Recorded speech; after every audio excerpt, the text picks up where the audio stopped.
Good evening, everyone. Welcome to the February 13th meeting of the Portsmouth School Board.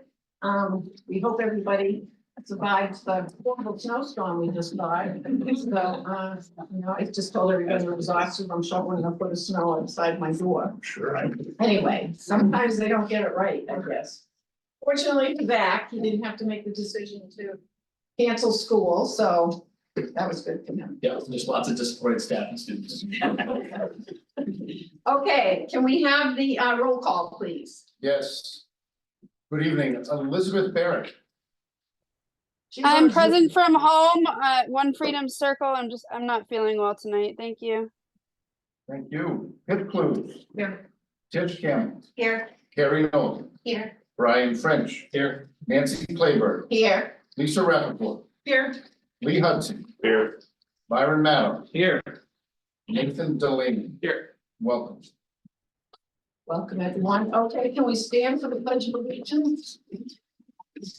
I pledge allegiance to the flag of the United States of America, to the republic for which it stands, one nation, under God, indivisible, with liberty and justice for all. Thank you. Do we have any announcements, recognitions?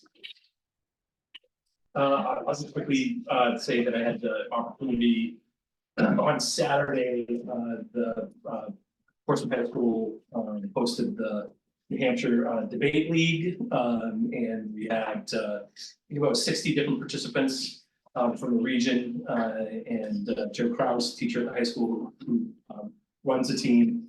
Very successful outing for our team. It was my first opportunity to see the team in action.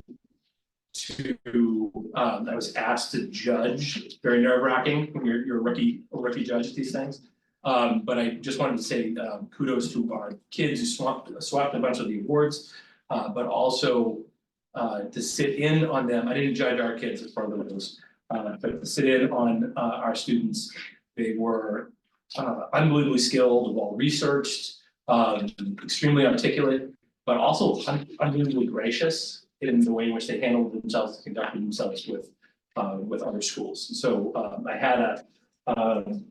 I ran into a coach from one of the other high schools who I didn't recognize at first, someone I had taught with 20 years ago, came up and reintroduced himself, and he said, "I just wanted you to know how impressive your students were." I'm like, "Yeah, they really know what they're doing." And he said, they're just really classy too. And it was one of those like, all right. So kudos to those students and to Mr. Kraus for all the work that he puts into it. And we do have some students who are competing at Harvard. I think it's this upcoming weekend as part of that work. So just wanted to give them a tip. Nathan, can you tell us what you did on Saturday?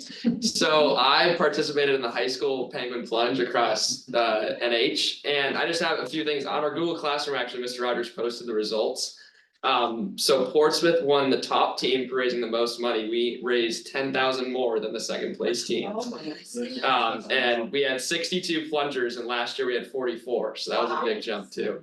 And we raised $31,440, and last year was 24,000. So 31,000. 31,000. Yeah. Wow. The state raised over 200,000 just as a high school. But high school, so, yeah. Well, thank you. Was it cold? It was bearable. I mean, it was a little chilly at first, but we're New Englanders. Did you go in all the way? Oh, yeah, yeah. Are there any really good pictures of right after you're popping back out? I'm sure there were a few like little snapshots of me like, give me a towel, but Well, thank you. As you know, my son's done it for 15 years and did it again this year. And of course, he runs in and gets his feet wet. He learned a long time ago. But anyway, it's a fabulous event. Yeah. And it makes us proud in New Hampshire that so much money can be raised for Special Olympics. It's Yeah. really cool. And the involvement of the high school is awesome. So thank you. Okay, what's next? Does anybody else have anything? Lisa? It's a hard act to follow, but I do want to give a shout out to several of our high school students and teachers and families who hosted a bunch of high school kids from San Juan, Puerto Rico for a week. They did come here specifically to see the snow and people drove down mostly into the Whites to be like, it's up in the mountains, but not here. But it was a really cool cultural exchange program and a lot of work goes into that behind the scenes. And it's pretty fantastic. And all of our kids are going to Puerto Rico in April. And thanks to the city did a nice job of, as part of that, coming in, you get to meet with the mayor, the assistant mayor. They spent some time up at, here at City Hall. It was great. I really enjoyed my opportunity to sit down and talk to students for a while, but a variety of different things, their experiences of our students in our community. We had some good Puerto Rico statehood talk, but just in general, those exchanges are so powerful and so important, so. Yeah. Great. Anyone else? Thank you, everyone. It's beginning to be my favorite part of the meeting, talking about all of the wonderful things we do in our schools. Okay, next we have the acceptance of minutes. I think we can take them as a block, if that's okay with everyone, unless people want to pull something out. So it's the January 9th, 2024 regular meeting minutes, the January 23rd regular meeting minutes, and the January 30th workshop session. Do we have a motion to accept the block of minutes? Motion to accept. Thank you, Kerry. Second? Second. Okay. Tish, Brian, all those in, Before you do, Here's some discussion. do we have discussion? Yeah. Hey, Yes, let me see, I just noticed that in the, I believe it is the. Oh, not the January 9th, sorry. Yes, it is the January. On the January 9th minutes, January 9th. yes, they're not loading on my computer, sorry, but I believe it's the final motion. There was nobody identified making the motion. Oh, So I don't know if we had anyone, it's the motion to extend past 10 p.m. I don't know if anybody recalls, but it would be nice to add that if we. I think I was part of that. you Yes, said, it was a Second. second. I can find that on the video and add it as an amendment. That'd be great if we can. Yeah. Oh, yeah, the original motion. Yeah. Yep. You think it was you? I thought it was you. Oh, you think it was me? No, I think you asked. We can for- track down, we can ask. Okay. It's weird.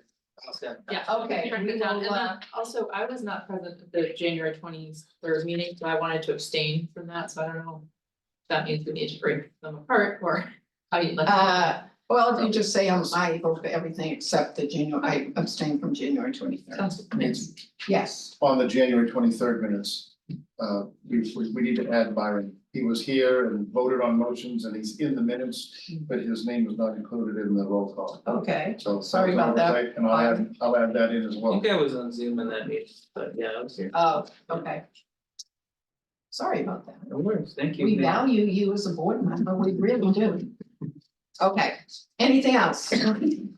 Okay, all those in favor of approving the 3-minute board meeting minutes with those changes? Need a roll call. I'll have to because we do- have- yep, Oh, that's right, we have to do roll call, thank you for reminding me. On all three of those minutes, Liz Barrett, Yes, Kip Clues, Yes to the 9th and the 30th, and I abstain on the 23rd. Tish Campbell, Yes. Carrie Nolan, Yes. Brian French, Yes. Nancy Flavor, Yes. Lisa Rappaport, Yes.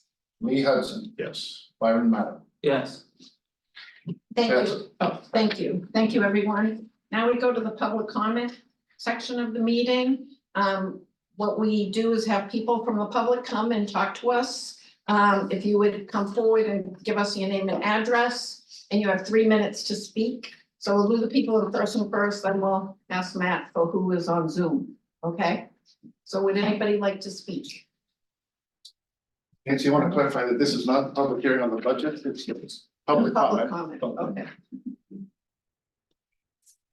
Sorry, I have a comment on the budget, should I do public comments?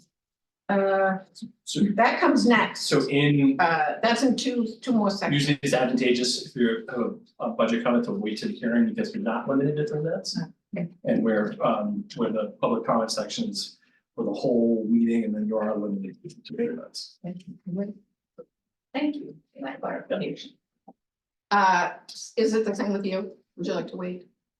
Something else. It's So something else. there's. Don't worry about it. Don't worry, yeah, they're good. Okay, okay. And you're here for something different. Yep. Okay. Would you like to say something anyway?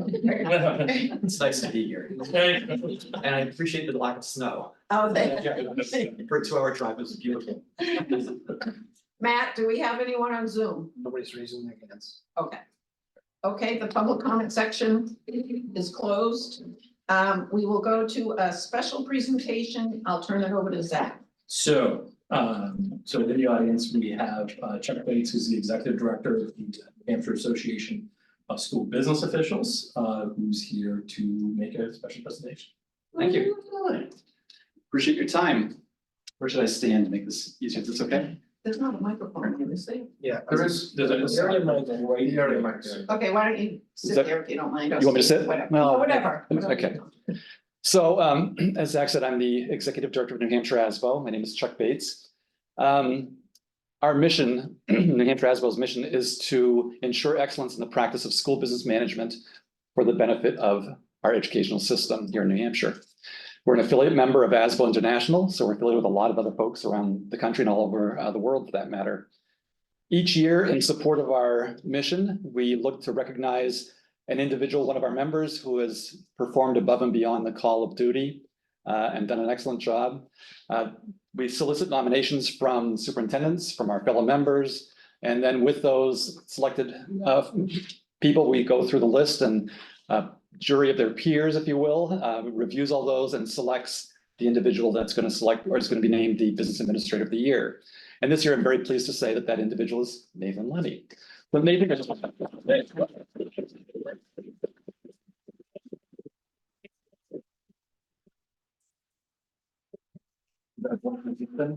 John, hold on, look at you for just a moment. I will. And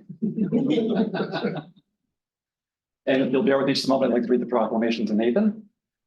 So New Hampshire ASBO proclamation, whereas Nathan Lunny, New Hampshire Certified School Business Administrator, has served the SAU 52 Portsmouth School Department of the City of Portsmouth, New Hampshire, with distinction, and having been nominated for recognition by Dr. Zach McLaughlin, Superintendent of Schools, and as supported by Karen S. Cunard, Portsmouth City Manager, and Gordon Graham, Attorney Sewell, Leslie, Kidder, Sayworth, and Laughlin. Whereas Nathan Lunny is commended for his depth of knowledge, skillful financial management, development of trust with stakeholders, advocacy, and tireless work ethic. As Superintendent McLaughlin stated, Nathan is one of the hardest working administrators I've ever worked with. And in meetings, it was clear that from the city finance director and city facilities director to the city manager, he is seen as an intelligent and effective collaboration problem solver.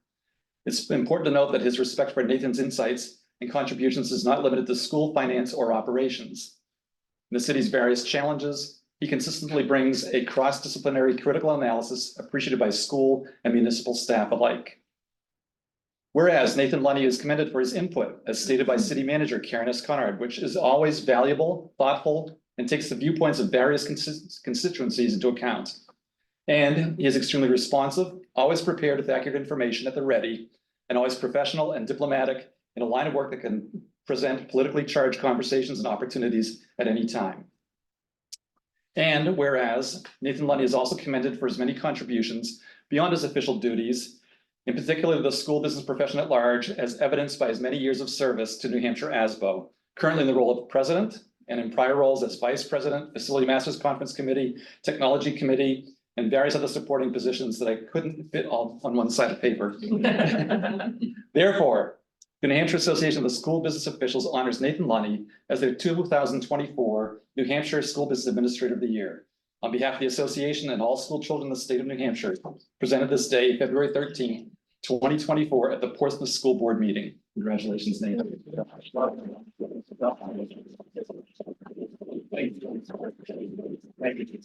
Thanks, folks. Thank you. I chuckled because I knew when they came around the corner and I could see them through the glass, what was happening tonight. But as a testament to the hard work, I didn't know until I saw them come around the corner and through the glass that this was happening. So thank you very much. Well, Nathan, congratulations. Well, thank you for all of the hard work you do for us. We certainly treasure you as board members and we really appreciate all your hard work. You go above and beyond, and that's for sure. It's a pleasure to be here I'm really grateful to have an organization like the Portsmouth School Department, to be backed by, the city of Portsmouth. You know that as we talk about hiring, it's a culmination point for a lot of folks to see the opportunity to come and serve Portsmouth. So certainly happy to be here. Very grateful that my colleagues, would recognize me and then join us here tonight. So thank you very much. And thank you for your time, we appreciate it. Thank you, Thank you. thank you. Very welcome to stay for the rest of our meeting. Love to, this is our drive is calling, so thank you. Thank you for coming. Bye-bye. Thank you. Bye-bye. Okay, next on the agenda is reopening of the public hearing on the FY 25 budget. Again, as Zach mentioned, you have unlimited amount of time to speak. And just give us your name and address when you come forward. And I guess you should come forward because that's a microphone, correct? Okay, and then Matt will tell us if anybody's on Zoom. Thank you. My name is Alice Carey. I live on Hillside Drive. I have 3 kids in the district, 2 at Dondero and 1 at the middle school. I'm here again. I once commented via Zoom, but I'm here again to speak up in favor of the nature-based teacher position. And this time to share with you some observations from educators. So don't mind my reading. Want to make sure I get it all in here. I communicated with teachers at all 3 elementary schools who opted into the nature education program facilitated by the nature-based elementary teacher. And I'll paraphrase some of what they thought you should know. These teachers describe a new confidence in outdoor teaching that comes from working alongside the nature teacher, and they express the growth in their teaching and their plans for future integration of outdoor learning. The outdoor teacher gives them the courage and bandwidth to teach outdoors when they are already stretched thin. They see children immersed in a world of screens, including throughout the school day and in their homes. For many of them, their time with the nature teacher is their only experience with wild outdoor environments and their only chance for extended time outside. They remind us that this program is creating responsible stewards of the planet.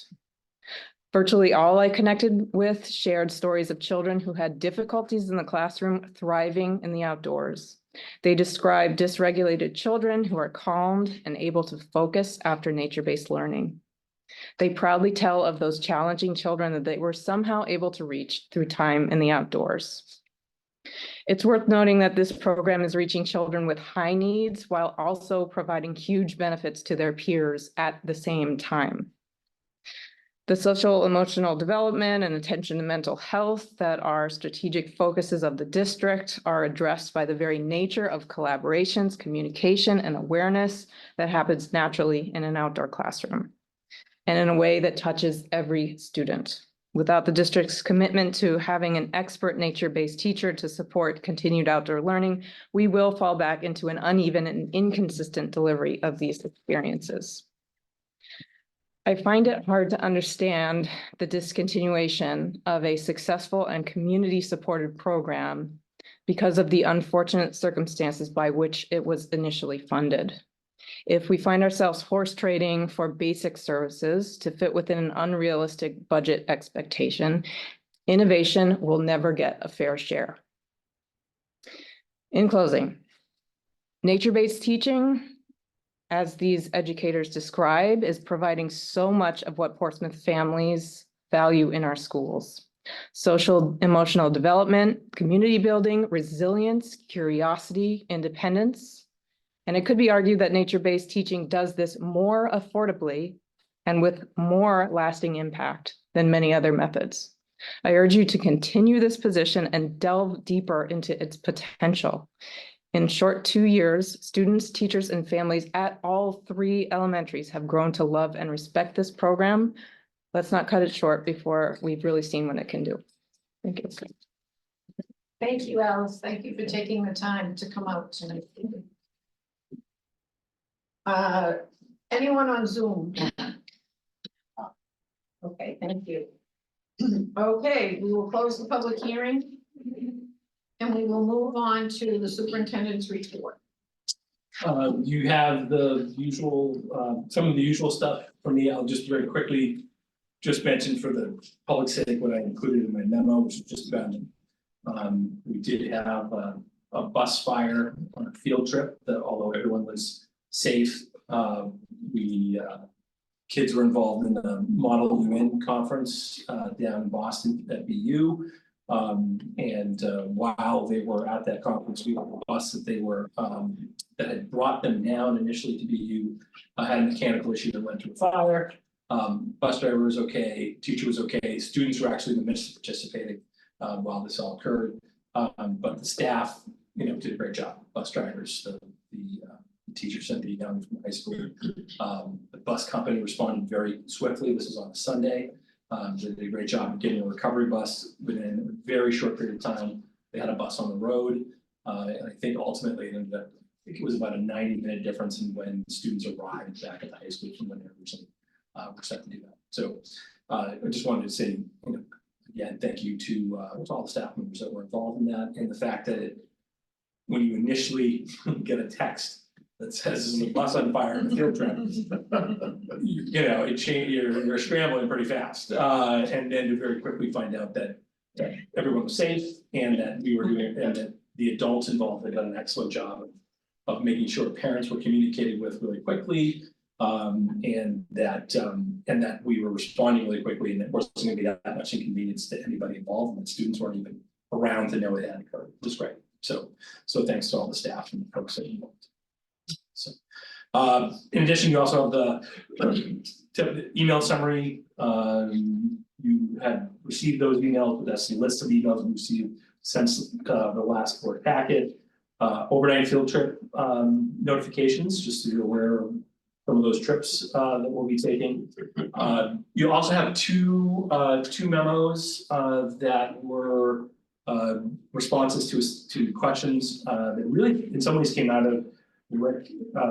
Dr. Maddie, our Director of People's Support, is here. And there were questions that came out of the original out-of-district placement presentation. And they kind of went off in a couple of different directions. And so Rick put together some written responses to some of those questions to help give people some information. Rick's here, so if there are some follow-up questions, is the ability to engage Rick and myself around some of those things. Thank you for putting this together, Rick and Zach, and do we have any questions? Carrie? I would actually, before we get there, and I very much appreciate those memos, but I'm still stuck on this overnight field trip notifications. Yes. And so I think there's two options. I think just having led abroad trips, there's so much risk management that goes into it. Yep. And I think I had talked about a concern of like either that we have a vendor so that we know that these aren't individuals of the school district taking folks on a trip. Yep. But in our prior conversations, so I guess my concern as a board member is these are coming to us as items of information with no context and no things, but it is your job Yep. to assure those things. Yes. My two suggestions would be, I would rather get rid of this and not have this report because it feels like it's coming, it's coming through as like well, the school board knew about it, but we don't actually know anything about it. Right. Or to have more detail in this, like, is there a insured vendor that is coordinating this trip? Are teachers leading this on their own? Yeah. So I know I've brought it before, but it's just the international stuff in particular, and both Morocco and Puerto Rico being somewhat high risk or higher risk than local destinations. I'd love to find a way to resolve that. So I'll just quickly say it's something that I've inherited and I've continued to do. I understand the concern. I have operated in some places there. I've been in places where as a teacher, I had to have board approval for an international trip. And then I've been in places where the board was totally uninvolved and would receive something like this notification. This is in line with what I think a lot of places do, that exactly what you said. Like, it's not the board's job necessarily to vet vendors or do that type of thing. But I understand that there's some, in conversations with Nancy, there's some history that led to, I think, this report. Where we, there was at some point, there was some type of controversy connected to some overnight trip, and so there was a desire of the board at that point. Whoever was on that board, that we want to be informed in advance to know, that these things are happening at least. But as far as I know, I don't know when that originated. Was there additional stuff behind this for folks to review? I don't know. I just know this is what, when I walked in, this is what people were doing. Does anyone else have a comment about this? I will say that in being involved for so long, I think it's good that the board knows that these trips are going and where they're going, because in the past, we have had major controversy surrounding 2 trips that I can remember over the years. And I think if that came to me years ago, I would say, oh, that's right, I did see that at a board meeting that students were going to, this happened to be Cuba years ago. So, and then also Disney World, when the kids went to Disney World, there was a problem. So I think it's just an informational, if a little more information could be given, perhaps that would be acceptable. I just think it's good that the board knows where the kids are going. I think my specific request would be for whether it's vendor led or teacher led. And I guess the impression I've gotten before is that there's a vendor for each of these trips. But the way that it's listed, it really looks like it's a single teacher bringing a group of kids. So we could just find a way so that it's not liability that. Okay. All right. Does that sound good to you and everybody else? What's a typical vendor that you? It depends, there's 2, sometimes, I would say this, Portsmouth tends not to utilize like EF, like some of the big national vendors. Yeah. In fact, there's been a move over the years where we have a teacher who's actually developed their own LLC so that they can do it through, so it saves, with the idea that we're saving money, go that route. And so that was not, again, that's something that long predates me. But that's, so when it looks like that's the case, to a certain extent, that's accurate, but it's through an LLC that then takes care of some of the liability issues and those types of concerns. So, and they're usually, and in some cases, are then connected with post-secondary institutions at the same time, especially with staff-based. Yeah, and I think just my experience taking students abroad independently without a vendor, the amount of risk management work I do through UNH is annoying, but also really important. Like, it's like, what's the earthquake risk? What's your evacuation plan? And so it's more that component that I've seen the benefits of that planning and just wanna make sure that it's on the radar of either the LLC or whatever vendor we're using. Okay, thank you. Nancy, I have a comment. Yes, Liz. I get Carrie's point, and I think it's a good one. Whether the board would ever take on any liability or in these situations, or what the school's liability would be in these situations. And if this is a thing that has not been explored further, or we haven't gotten any sort of legal update on this in a while, it might make sense to reach out to the attorneys that we're using, the outside counsel that we're using for that more specialize in education law, because maybe they have some sort of protocols or understanding like Carrie, like UNH does for these outside programs. I mean, obviously, I don't want to get into the practice of limiting, our teachers' ability to take our kids and continue on with the programs that they've been doing all along. But I don't know what would be most appropriate. I understand Carrie's want for a little more information, but this might be an issue that would be really good to explore with the education law attorney, and maybe get a memo back on it. Just some sort of understanding of what the board's liability might be, and what this, and how to limit liability for both the board and the school. Thanks. Thank you, Liz. Okay. Is everyone all set? You can move on to the next item, which is the utilization. Oh, yes. Oh, Lee? Yeah, I'm sorry. are we still covering the topics for? Yeah. Well, actually, there's one of them that's not on here that I was wondering, if we're gonna get questions answered. It's the BCBA questions. I don't have BCBA updates yet. Oh, okay, fair enough. Yeah. That's all I had, sorry. Okay, that's The, okay. well, that was just, and part of that is so now, it's questions that were generated in meeting, were they email questions after the fact? No, there were actually questions during the In meeting. meeting, okay, Yeah, yeah. okay, I'll go back and read stuff. If you need me to summarize them, I can. Terry. If we are on the Rick's first memo around paraeducator utilization, I would just love a little walkthrough of the table. Of numbers, if that. We have a few minutes. Happy to do that, yep. Thank you. Sure. My name is Rick Matty, Director of Pupil Support here in Portsmouth. Congratulations, Nathan. So the questions were given to me by the board. And I simply turned them around to the administrators and the coordinators in the field. Cross-checked with Nessus. I aggregated the elementary numbers. And then simply reported out on the questions. So if we look at the elementary level on the first question, how many students have para support in their IEP? 91 across our 3 elementary schools. And an average of about 30.3.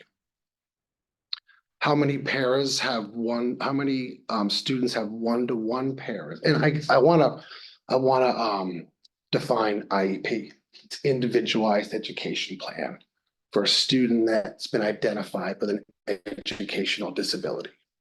So I just use acronyms pretty freely, and I want to make sure that we're all on the same page with that. How many students with IEPs have 1-to-1 paraprofessional support? There's 18 total across our 3 elementary schools. Some of these students have paras 1-to-1 all day. And some of these students have 1-to-1 para support very strategically through their school day, depending on when they need support. So the school team really does drill down and do this careful analysis as to when kids can be independent and when kids need that extra paraprofessional support. The next cell is how many weekly hours we have of para support. And at the elementary level in Portsmouth, the aggregate was 292.75 with an average of pretty close to 100 hours a week, 97.58. And then we have the total para FTE. So Nancy, I saw some hands. Yeah, but Brian, well said, and Lisa. I was just trying to understand hours there a little bit. So is this just for paras that are helping for IEP or paras in general hours? These would be paras helping students with IEPs. Lisa? Yeah, I really appreciate this. I think some of these were my questions, and I guess I'm curious if you could say a little bit more about the middle school, because it looks like the averages in terms of the total FTEs are similar across all 3 levels, but that there's a lot more kids that need support at the middle school than at elementary or high school. There's a little surprise Yeah, that there's I see that that. more need, and also that the average number of hours wasn't different. That's a good point, Lisa. And I can dig into that more. And find and get a little bit more information When on we were working through that data, Rick, if I said to you, at the middle school, that 582 hours does not necessarily reflect IEP one-on-one time. Some of that is one-to-many support, Yeah. right? So most of them are actually. most of that is at the middle school. So I think for everybody's benefit, that doesn't mean that 582 is not necessarily the same as the 292 above it, because more of the elementary is one-on-one time than at the middle school, but there are a lot more students being served. Oh, yeah, I totally understand that, but then if you look at the high school, you would expect theoretically that it would be lower. You know, trajectory that would, And it coming out of the doesn't elementary to quite high. look like that between middle and high school. It could be there's a few high needs kids that are just making their way through the system, you know, you don't know that. But I guess I'm just curious if we need more coverage somewhere at the middle school. You know, we're gonna get to the comments from the Oh, okay, people in the sorry. field. And there, but yeah. But I would say too, I think you had talked, we talked about this, Rick, you had talked about part of the challenge is that the middle school becomes like Grand Central Station for Yes. coming in from a lot of different places. Mhm. And so part of it is connected to kids coming in from lots of different schools Correct, into yep. that spot. And then sometimes there's, you know, there's adjustments made through the course of once we get them into our system that reflect, you know, what we're doing on the ground here and Good we may point. not reflect other places. Yep. So some of it's that, Mhm. that's not to say all of it's that. But I think that's a piece, that we have kids coming in from other communities with different teams who are coming to certain conclusions based on what they have available in their towns. And then they get to us, so. But I think it's more than you. Tish, So, say, we're looking at the middle school. Is the 7 one-on-ones, 7 kids that have a one-on-one pair, are they included in the 42 number? Or is it separate from the 42? So the 7, they're included, Okay, 100%, yeah, they're included in that. okay. So if we look at that, if we have 7 students with one-on-ones and we have like an average of 15 paras, right? Am I reading that right? In the middle school, that leaves us 8 paras working with the rest of the, I can't do the math really quickly and I apologize for that. 35. Thank you. Yeah. Working with the rest of the students throughout the day. Yes, How that, but I'd say not all those 7 have one-to-one support all day. all the, oh, okay. So they may have support for a block a day, 1-to-one. Okay, or I one, misunderstood yeah, that. it's Okay. really, you know, some students have it bell to bell. But some students have it at a very strategic time. They might have it like in math class because that's where their Correct, disability is Yep. with math. Okay, thank you. you're welcome. I think Liz has a question. Yeah, I guess this, you know, I really appreciate Rick coming back in and bringing this data in and just focusing on this first section. It's pretty concerning to me, and I guess maybe Nathan could speak to this too. I don't know if he just walked off, but on the screen there, but maybe, hi Nathan, sorry. But maybe Zach could speak to us as well. But my question is, I'm looking at the budget. I'm looking at the middle school budget.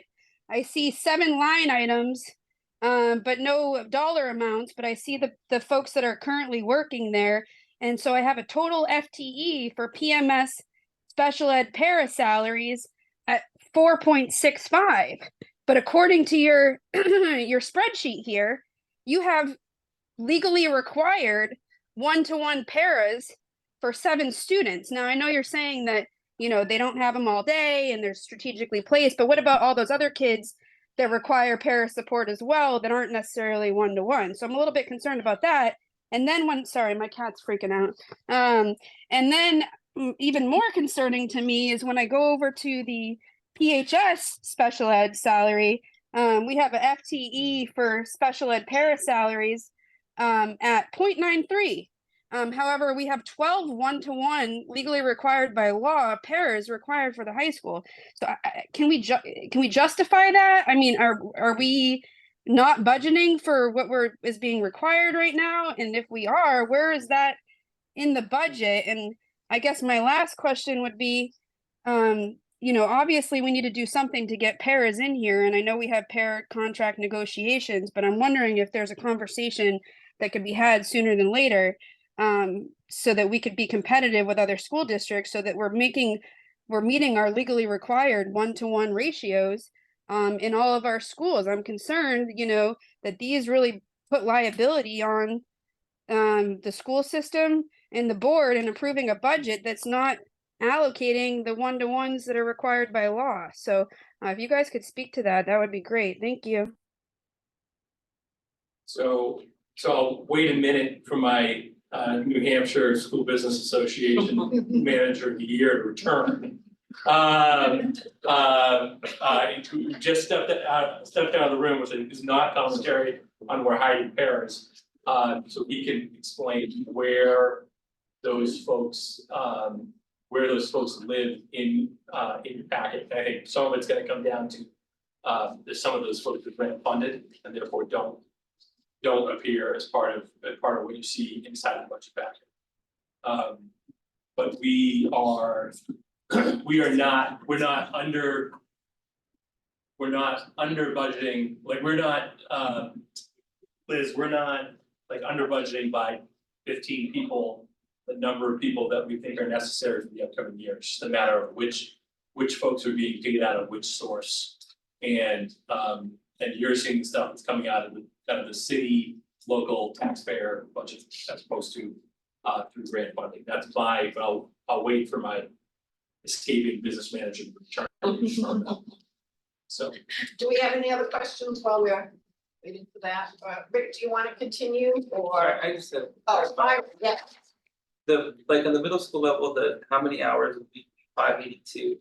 That number is the total number of hours for every student in the middle school for a week, for the total number of, trying to understand exactly what that number is, maybe the hours of pair support.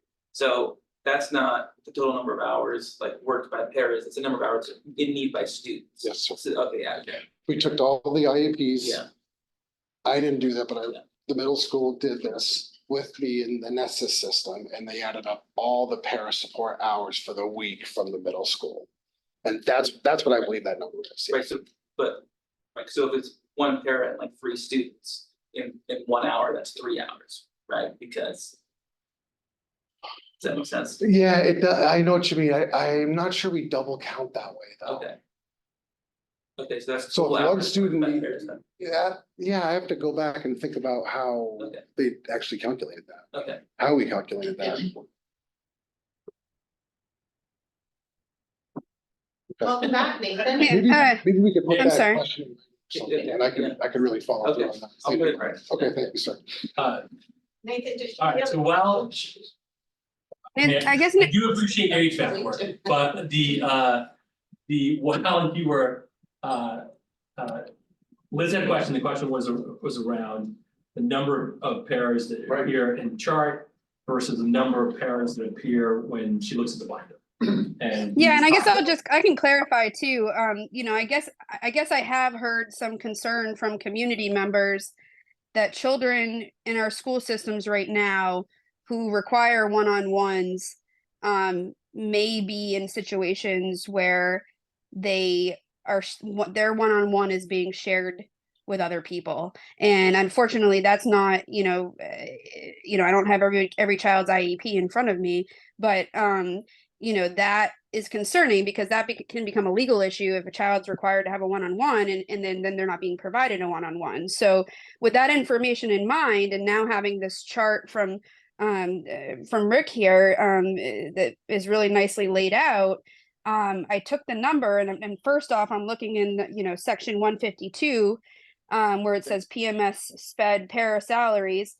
We have 7 line items. We don't have salaries built in for those 7 that might be missing, but so we have in that section we have 4.65 FTEs for special ed para salaries, but according to Rick, we need 7 one-on-ones. I understand they're shared, but that doesn't explain all the other kids' needs for time too. And then the same thing with the PHS one, we only have 1 person that's under that section, and yet we have 12 required one-on-ones. Okay, but so from the column you're looking at the bottom, right? That lists to you the total number of paras we have. So this isn't oh wow, we need 12, we only have 1, we must be violating law. It's we need 12, we have 15. They are funded out of special revenue funds, federal grants, there's a number of other revenue sources. I know it feels and looks crazy that you only have, for instance, 1 para who's in the district budget at the high school, but it's a historic reality that they end up funded in special revenue. But so understand the table, you need 18 total in the elementary, you have 46 and a half. You need 7 at the middle school, you have 15. You need 12 at the high school, you have over 15. So. Okay, it's where not would we that- see that in the budget then? You Nathan? wouldn't, because it's not taxpayer funded, it's not a general fund budget item that you have to vote on and pass on to the council. It's in the federal grants and the special revenues, and so it's not here because.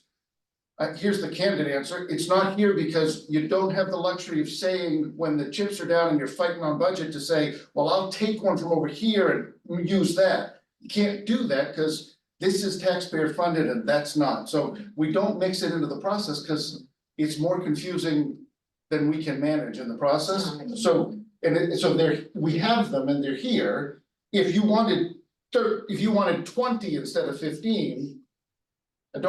We can't put any more in the special revenues of in the grants, you'd have to add it in the district budget, but we have them, so that far right-hand column tells you these are what we do have compared to the first and second columns, which identify for you what we need. Does that make sense? Yes. Yeah, I mean, it makes sense to me, Nathan, but I guess my concern is that, you know, right now, I don't believe our para salaries are competitive with surrounding towns. The para salaries have gone up, and I'm not sure exactly when our next para negotiation is, but I'm concerned that if I'm hearing from community members that we might not meeting our one-on-ones, and we all know we need more paras, everybody needs more paras, but there's other towns surrounding us that aren't hiring Is paras that have met something that would come up in the union negotiations? No, but So listen that's not to an my item for question, Nancy. discussion right now. I It's know, but I something have that a will come up question, in the Nancy. union negotiations. I know, but I have a question, Nancy. So my question and my concern is that if we need to raise salaries for paraprofessionals, and you know, there's a certain amount paid from the federal government for that, I'm just wondering how we see that. How do we see that, and how is it going to hit the budget? You know, do we in for example, you have I guess I'm wondering too, you have 3 slots here under 150 section 153, and we don't have anybody. Does that mean that we do need those 3 people? Like, what are those 3 slots doing there? But then we don't have any funds there. So I'm a little bit concerned of how this looks, or how we're supposed to understand if we were to raise the para salaries, how that would affect our budget this fiscal year can't- 25. Let Nathan answer the question. I just wanna make sure it's clear, you can't raise compare salaries. You have a negotiated, a collectively bargained agreement. You can't unilaterally decide to just throw more money, because you have to do that through the bargaining process, and you just finished that bargaining process this last year, right? So you have to. End of the 25-26 school year. And end of the 25-26 school year, and I'm not arguing with anybody who's suggesting we should pay them more, because I know that we're in a competitive marketplace, but. I don't want you to be concerned that somehow we're going to, in the next few weeks, decide to give them more money and then not have it in the budget, because it's not even you can't do that. And if you're looking at section 153 of the budget and you're worried about blanks that we don't have, the FTE column shows you the FTEs that are in the budget, and in paras under 153 at the high school, there's just the 0.93 FTE. And that is a person who's employed, and that's the only one that we have in the district operating budget. But there are 15 positions that we currently employ, which is in the table that we're reviewing in the packet tonight. So year over year, if we were to negotiate, if this were a negotiating year and we were negotiating the collective bargaining agreement, those salaries end up added through the budget process or through the negotiations process, and we end up getting a budget transfer from the city to fund all of the extra salaries, in which case, all the lines that you have for paras in the collective bargaining in the budget would all see increases as a result of those budget dollars being added to the bottom line. Okay, thank you, Nathan. Any other questions? I just want to Lisa. clarify quickly one thing you said, Nathan. So I see on that last column and what Rick prepared, we have around 15 FTEs average across all the schools. But I didn't think that meant that we only needed 7, or that we needed a total of 42, for example, because their hours are Right. being divided up. So I was a little confused at one point. You were saying what sounded like this is showing we have way more than we need. No, But I didn't see that from what we were looking at. only that we have, Enough. we have right now we're covering. Okay, One of the So we collected some additional data points at the exercise, because the exercise afforded us the opportunity. And I'll tell you this from the budget management perspective. I have conversation with administrators in the buildings who say, well, I have a vacancy, I'm going to fill that.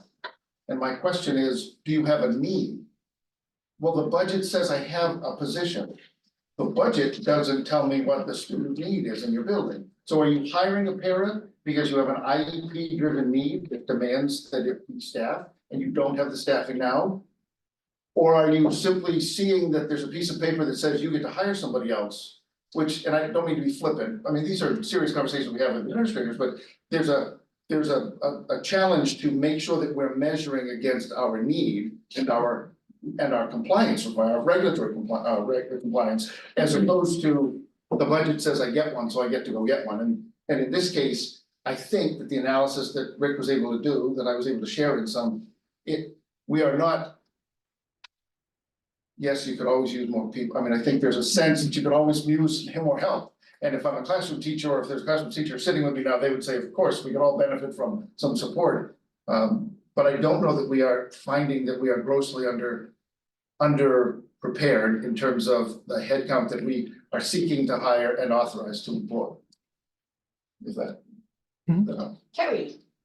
Yeah, I just wanted to say in response to Liz, I mean, the negotiations for being involved with the para negotiations, which I think are still closed, except for the contract, right? But I would just say broadly that the proposed budget, initial budget of 5.4% increase is really based on pay increases across our contracts. And so I think the assumption that we're not doing that or staying competitive is not one that I would agree with.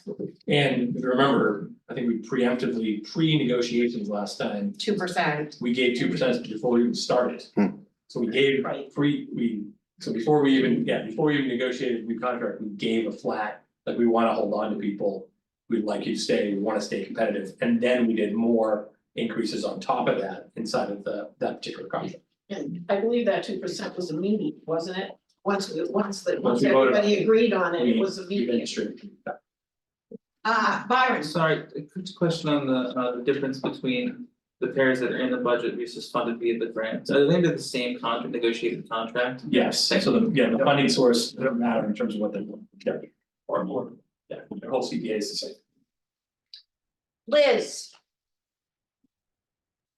You know, it all sounds good in theory until you look at what other towns surrounding us are paying for paras and what we're paying currently. So, you know, in the process of having those negotiations and the contracts or whatever, in this school year, those rates have gone up in other towns, and other towns they're not looking for paras because they have them all hired. Unfortunately, we're in a place where my understanding is that we're looking for paras. So I'm a little bit concerned that our budget isn't showing all of these positions. I understand they're outside from they're paid for by an outside source, but you know, if they're paid for from an outside source, how does that stop us from raising the, you know, besides the collective bargaining? I mean, we could raise it up if the outside source is paying more. I assume that there's some sort of cap on what the outside source is going to pay.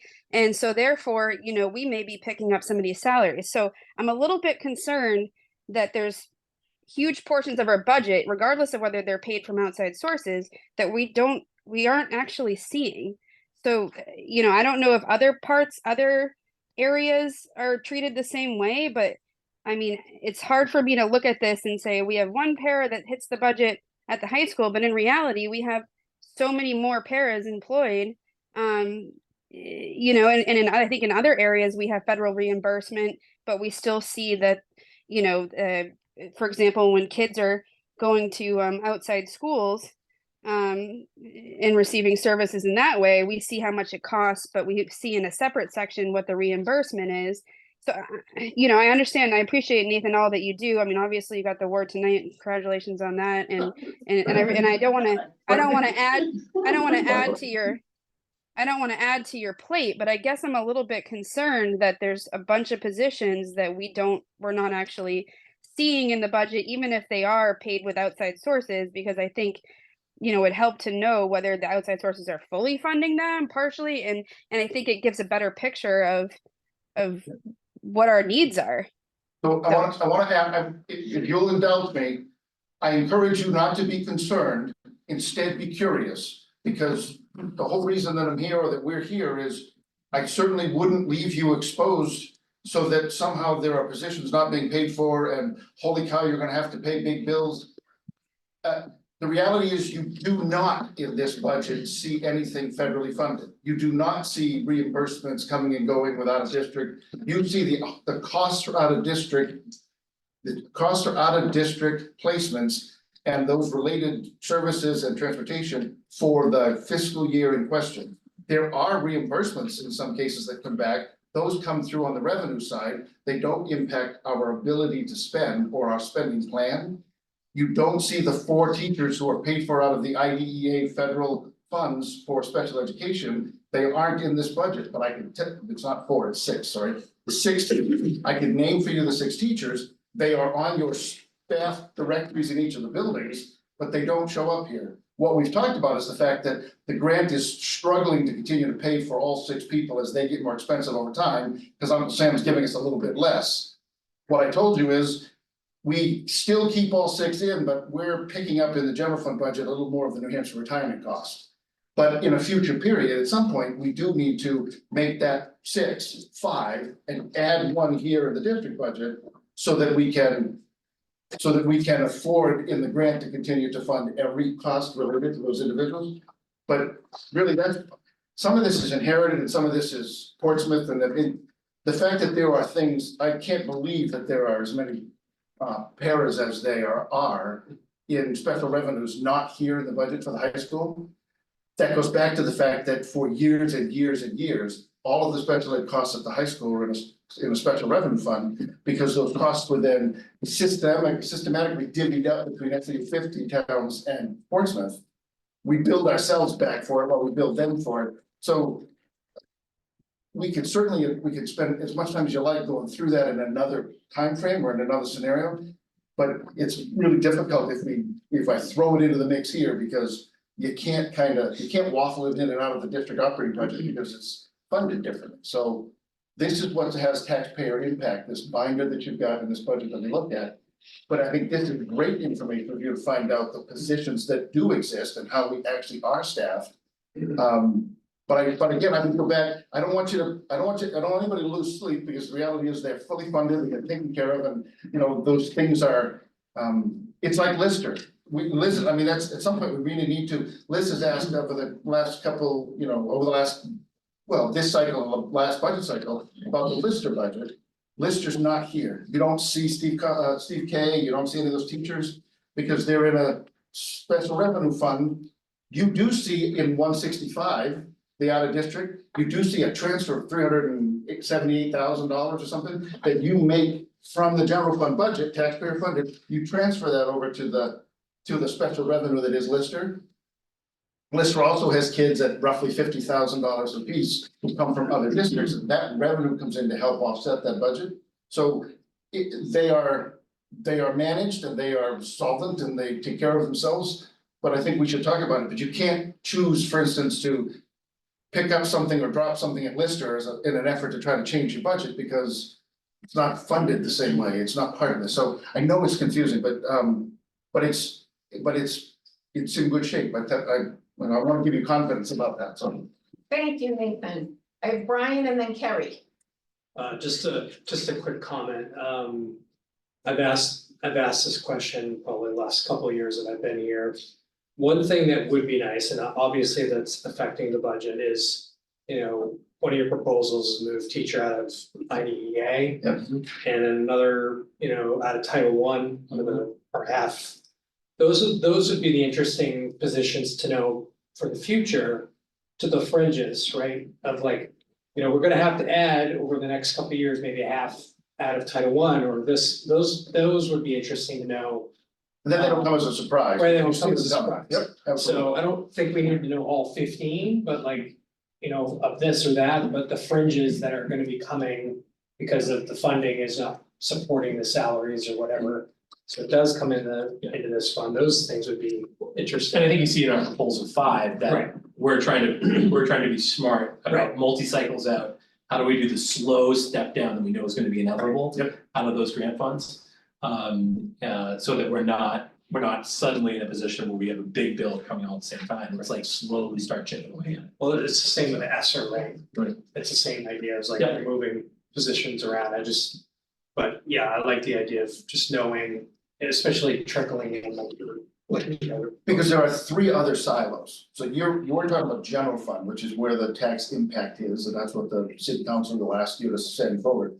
There's also food service, which we talk about when it's time to set the food service pricing, or set the rates, but that's a self-funding until it loses money, and then the general fund has to help it, right? But so there's food service, which is in a separate fund, and then there's federal funds, which is your IDA, it's Title I for remedial support of math and reading, it's Title II, chasing professional development, and Title III, English as a second language, ESL, and IDEA, that's all out there. And then there's special revenues, which is where Lister Academy lives. It's that's Lister's the biggest, Lister at the time, the tuition and revenue fund, which is where the special ed component is. But all in, $1 million of food service, couple of $1 million in special revenue, and $500,000, well, no, over $1 million in federal funds. So we definitely need to do that. And then it's also reasonable to add that. I mean, right now we're working on adding that to page 4 of your financial report, so that you can see.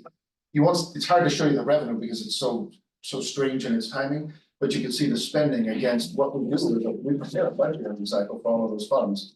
And so we'll add that to the financial and then try to build it into a regular reporting mechanism to give you a sense of that all through the year. Okay, thank you. Carrie. I think it's really brief follow-up to that, both Brian, in your comments, but I think just knowing all the work you've done with trying to get things encumbered and budget reports and things like that, like, it sounds like this is already on your radar. And I think hopefully, like with the finance committee, that can be an aid to like have sort of some of us as experts that can understand all of the nuances in those things.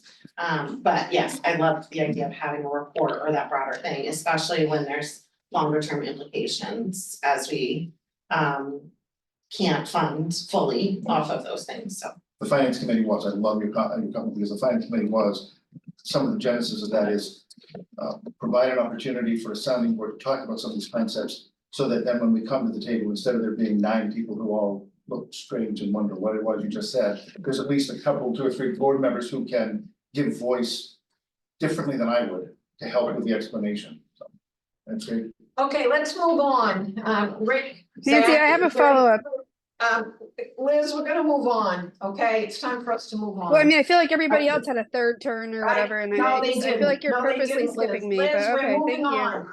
Liz, we're moving on. Rick, Zach, do you have? any- So, second of the 2 memo, this is connected to out of district placement, questions and want to give everybody the opportunity to ask questions in regards to that too. Any questions about out of district? I'm sorry, I actually, sorry, I'll pull it up, it's not loading right now.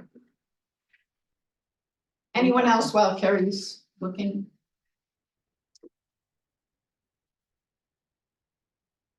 I have a question, Nancy. Okay, Liz.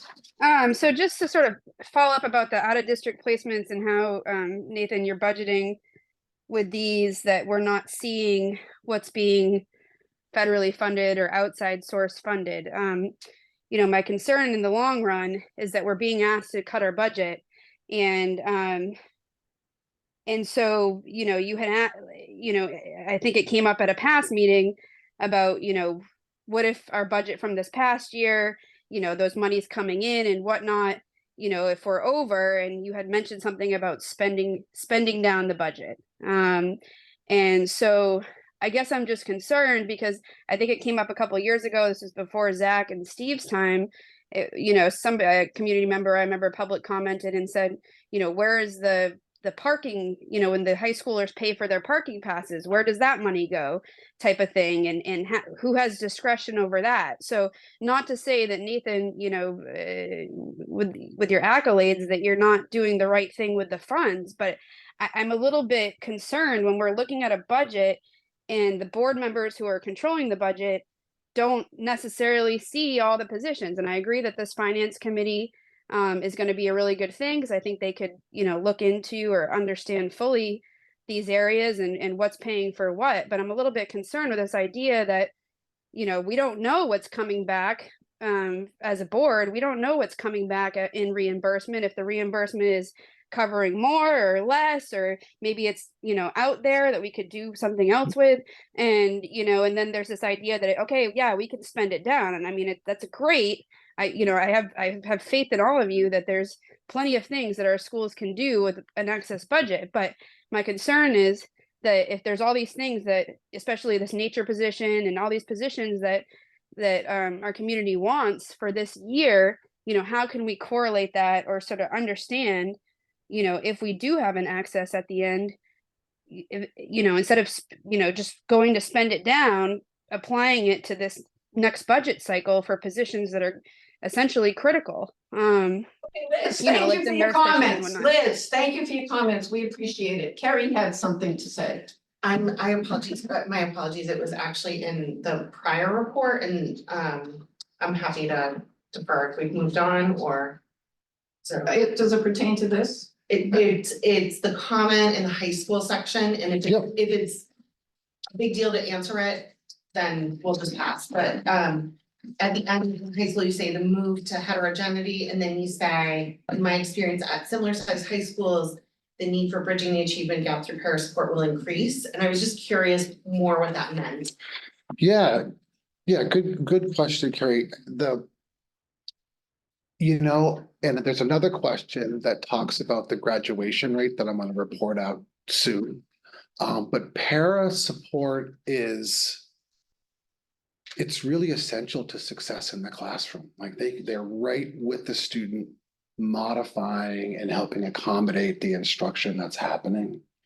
So the more that happens in the classroom, the more kids learn, and that looks better on a number of measures. Graduation, yeah. And I was just saying, just in terms of heterogeneity, so I mean, I think one of the hallmarks of this district is the compared to, for those of us who have spent time in other places, there are compared by a large margin, comparatively less pull-out programs for special education students. There's far more pushing those students into classrooms with their non-identified peers, non-special ed service identified peers, far beyond what is typical in the region.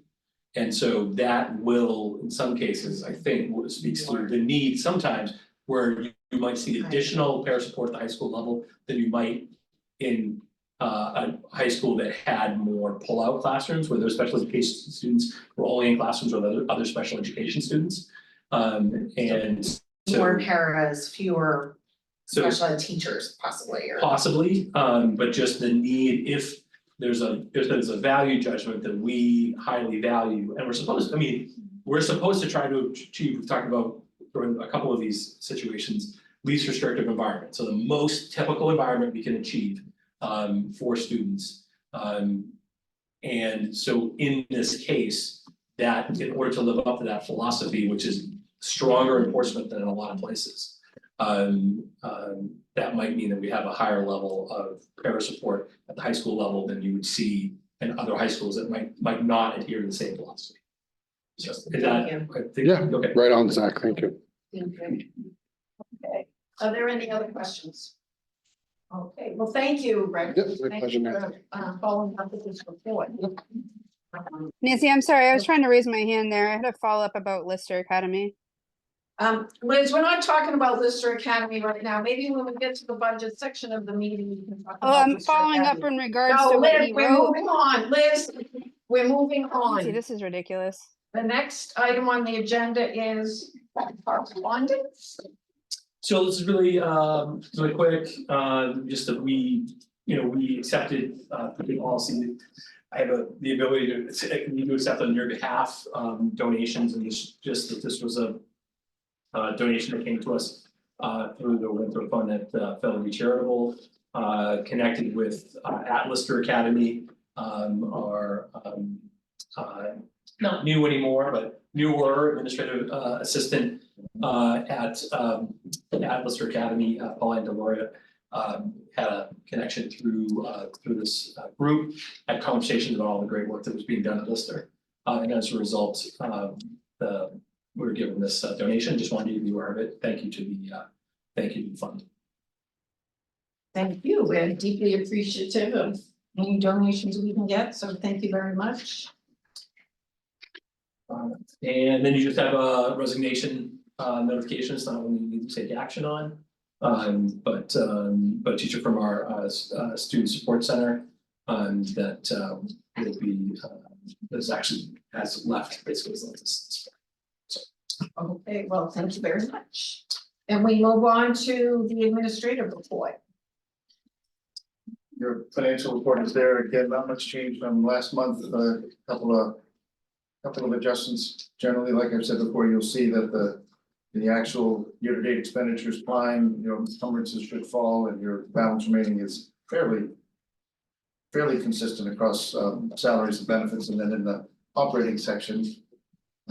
Yes, as they spend it down through the year, you see the balance remaining falling, but we've already called out and talked about all the areas that seem to be significant. The only thing in salaries, I think that I mentioned that was new was the maintenance crew has been working hard to cover custodial and custodial supervisor vacancies. And so where you see a lot of money left over in custodians, we're over budget already now in maintenance because their overtime is being used to get back into the buildings and help with housekeeping. So. Any questions for Nathan and Zach about the numbers? Yes. I just want to reiterate, because it came up a bit earlier, this budget that we have, when we have funds remaining, are back to the city, we're only functioning on a budget. Our budget discussion is like, if we save money, it's the city's money we're saving, correct? Right. There's no Yeah. use of that money. We can't. It's not department money. Yes. We are a department, Yes. it's city, goes back. Okay. So we highly encourage our administrative team to spend that money.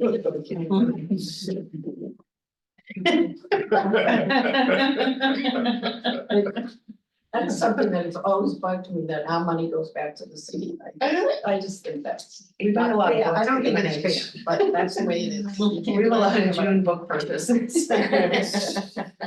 Okay, okay. And it's the same for the police and fire. I mean, just to I be know, fair, I like know. the term, everybody's, but it all goes back. You can purchase, like in June, you can purchase some books.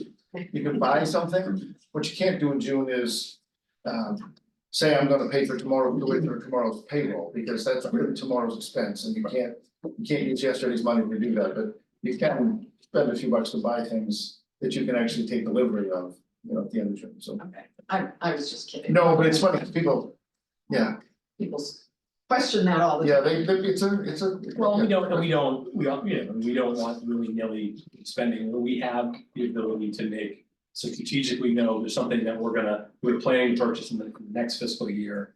And we have some funds that are left over as a result of good financial management. We will go ahead and move ahead and make those purchases. But we, I think we work really hard to have those not be. Willy-nilly kind of purchases, so we're trying to be thoughtful about what our strategic needs going forward. And if we have the ability to advance those more quickly, then we take advantage of those.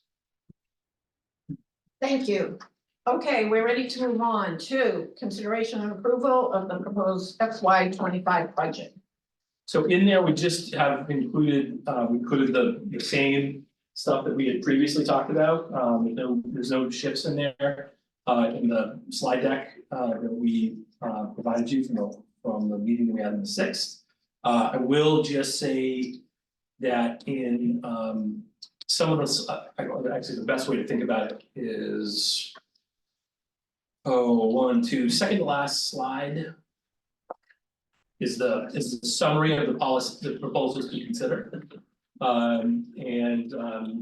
You have proposals 1 through 5 we talked about before.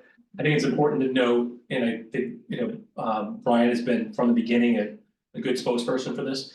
When you see the FTE change, it speaks to part of what we were talking about before about what you see, is or is not in the budget for based on the funding source. There are 5 positions that are gone. So in this list, there are 5 positions through ESSER. For the city's purposes, when we go to talk to them about FTE count, they're gonna wanna confine that conversation to what is in the local budget. But I think part of our conversation with the city is you cannot ignore the fact that we are already down 5 positions that were funded through ESSER. As we roll into the cycle. So if we were, as we think about that, proposal 1 right now has 4, 400ths of a FTE cut. That really is 5 and 400ths of an FTE cut. As you get the proposal 2, it's 9. And as and so you make those, so even in the 5th proposal, in terms of net change, including those ESSER funded positions, we're still down about 1.2 FTEs. So I just want to honor, I think it's important what Brian talked about in that original meeting and just acknowledge it's not correct, doesn't represent in this particular slide. Okay, Pip, So and then on Brian. that note, I'm curious why we haven't seen a proposal that just includes those positions that we have currently. That were funded by ESSER. Yes. And that, to me, that would be the continuing services budget. I understand where the money is coming from. Yep. But I would love to know if anyone's calculated that, or if we could make a comparison. Or if we could present that budget. Because it seems to me that we've just kind of let those go. Or a lot of them, anyway. Sure. And that concerns me, because we are effectively. Yep. I think we went as far, I hear what you're saying, I think in terms of us trying to spell out potential scenarios.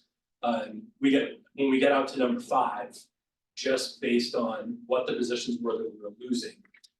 And what we would prioritize definitely up through number 5, probably beyond. Things that we're talking about prior to the inclusion of some of those other pieces. So for us, if we were gonna do that, that would be, when we could talk about trying to monetize that, talk about how to monetize what those positions cost and what effectively we reduced monetarily. But we didn't go all the way through that exercise. We don't have it for the right this minute. I might be able to look at the ESSER stuff. Yeah, I Calculate it think online one. I can go back and pull it together, but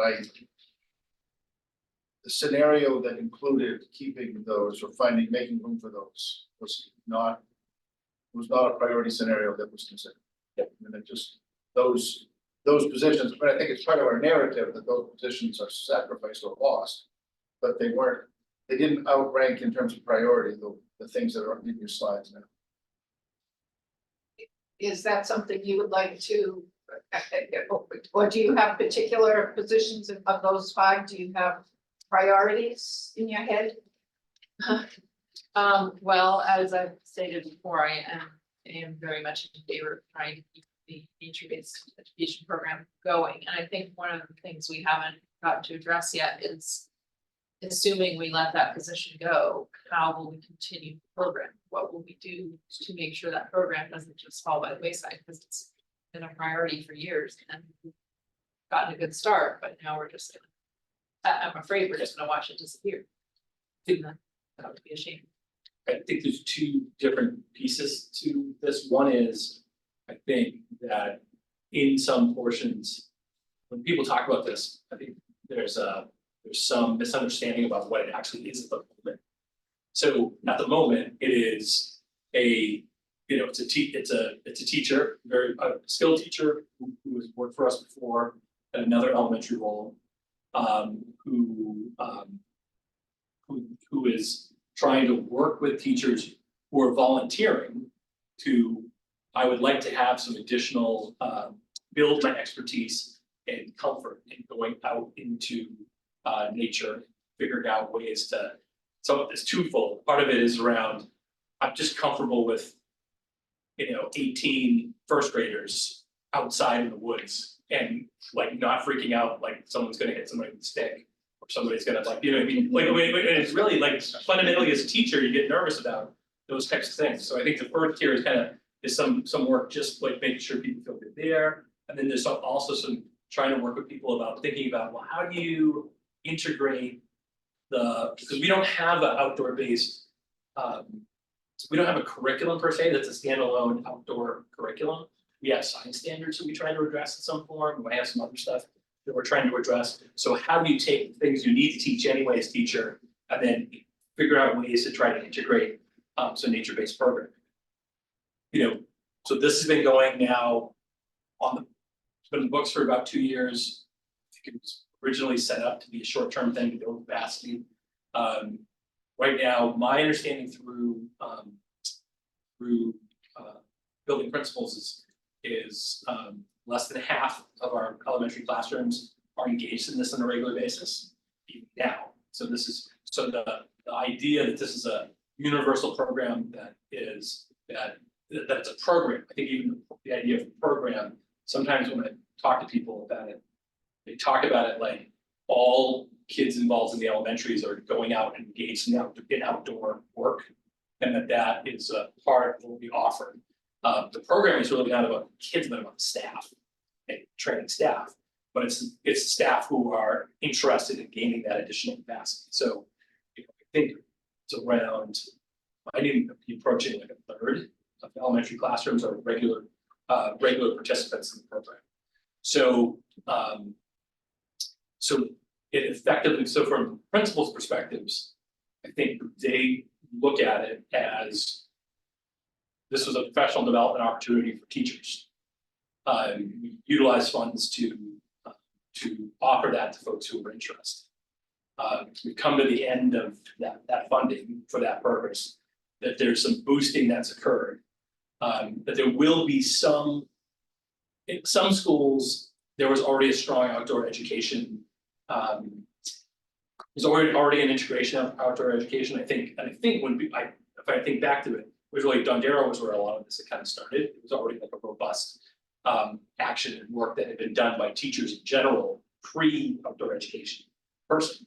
And the desire was, and again, I reconstruct this through conversations with principals, but also like watching some of the meetings before I came, was this person could help elevate some of what's happening in New Franklin and Little Harbor to maybe balance out what was looked at as a deficiency from what folks at those two schools felt like they weren't getting that Dondero was getting. And so, you know, I think that what I'm getting from principals is the work that was already well established with Dondero will continue with some enhancements based on the fact that there were the opportunities to work with Andy, who's the outdoor educator. They're similar at Little Harbor. There's been an expansion. There'll be some people who are going to carry on with that work. There might be some who just in their initial stages that might kind of pull back a little bit as a result. And then of the three, the school that probably had the least impact on was New Franklin. Some of that was inherent in some of the challenge. Some of that's just about location. And I think people knew this, like in Little Harbor, I think at the inception of this, people knew this was going to be a challenge. Little Harbor, you can go out and there's all the wonder of Little Harbor.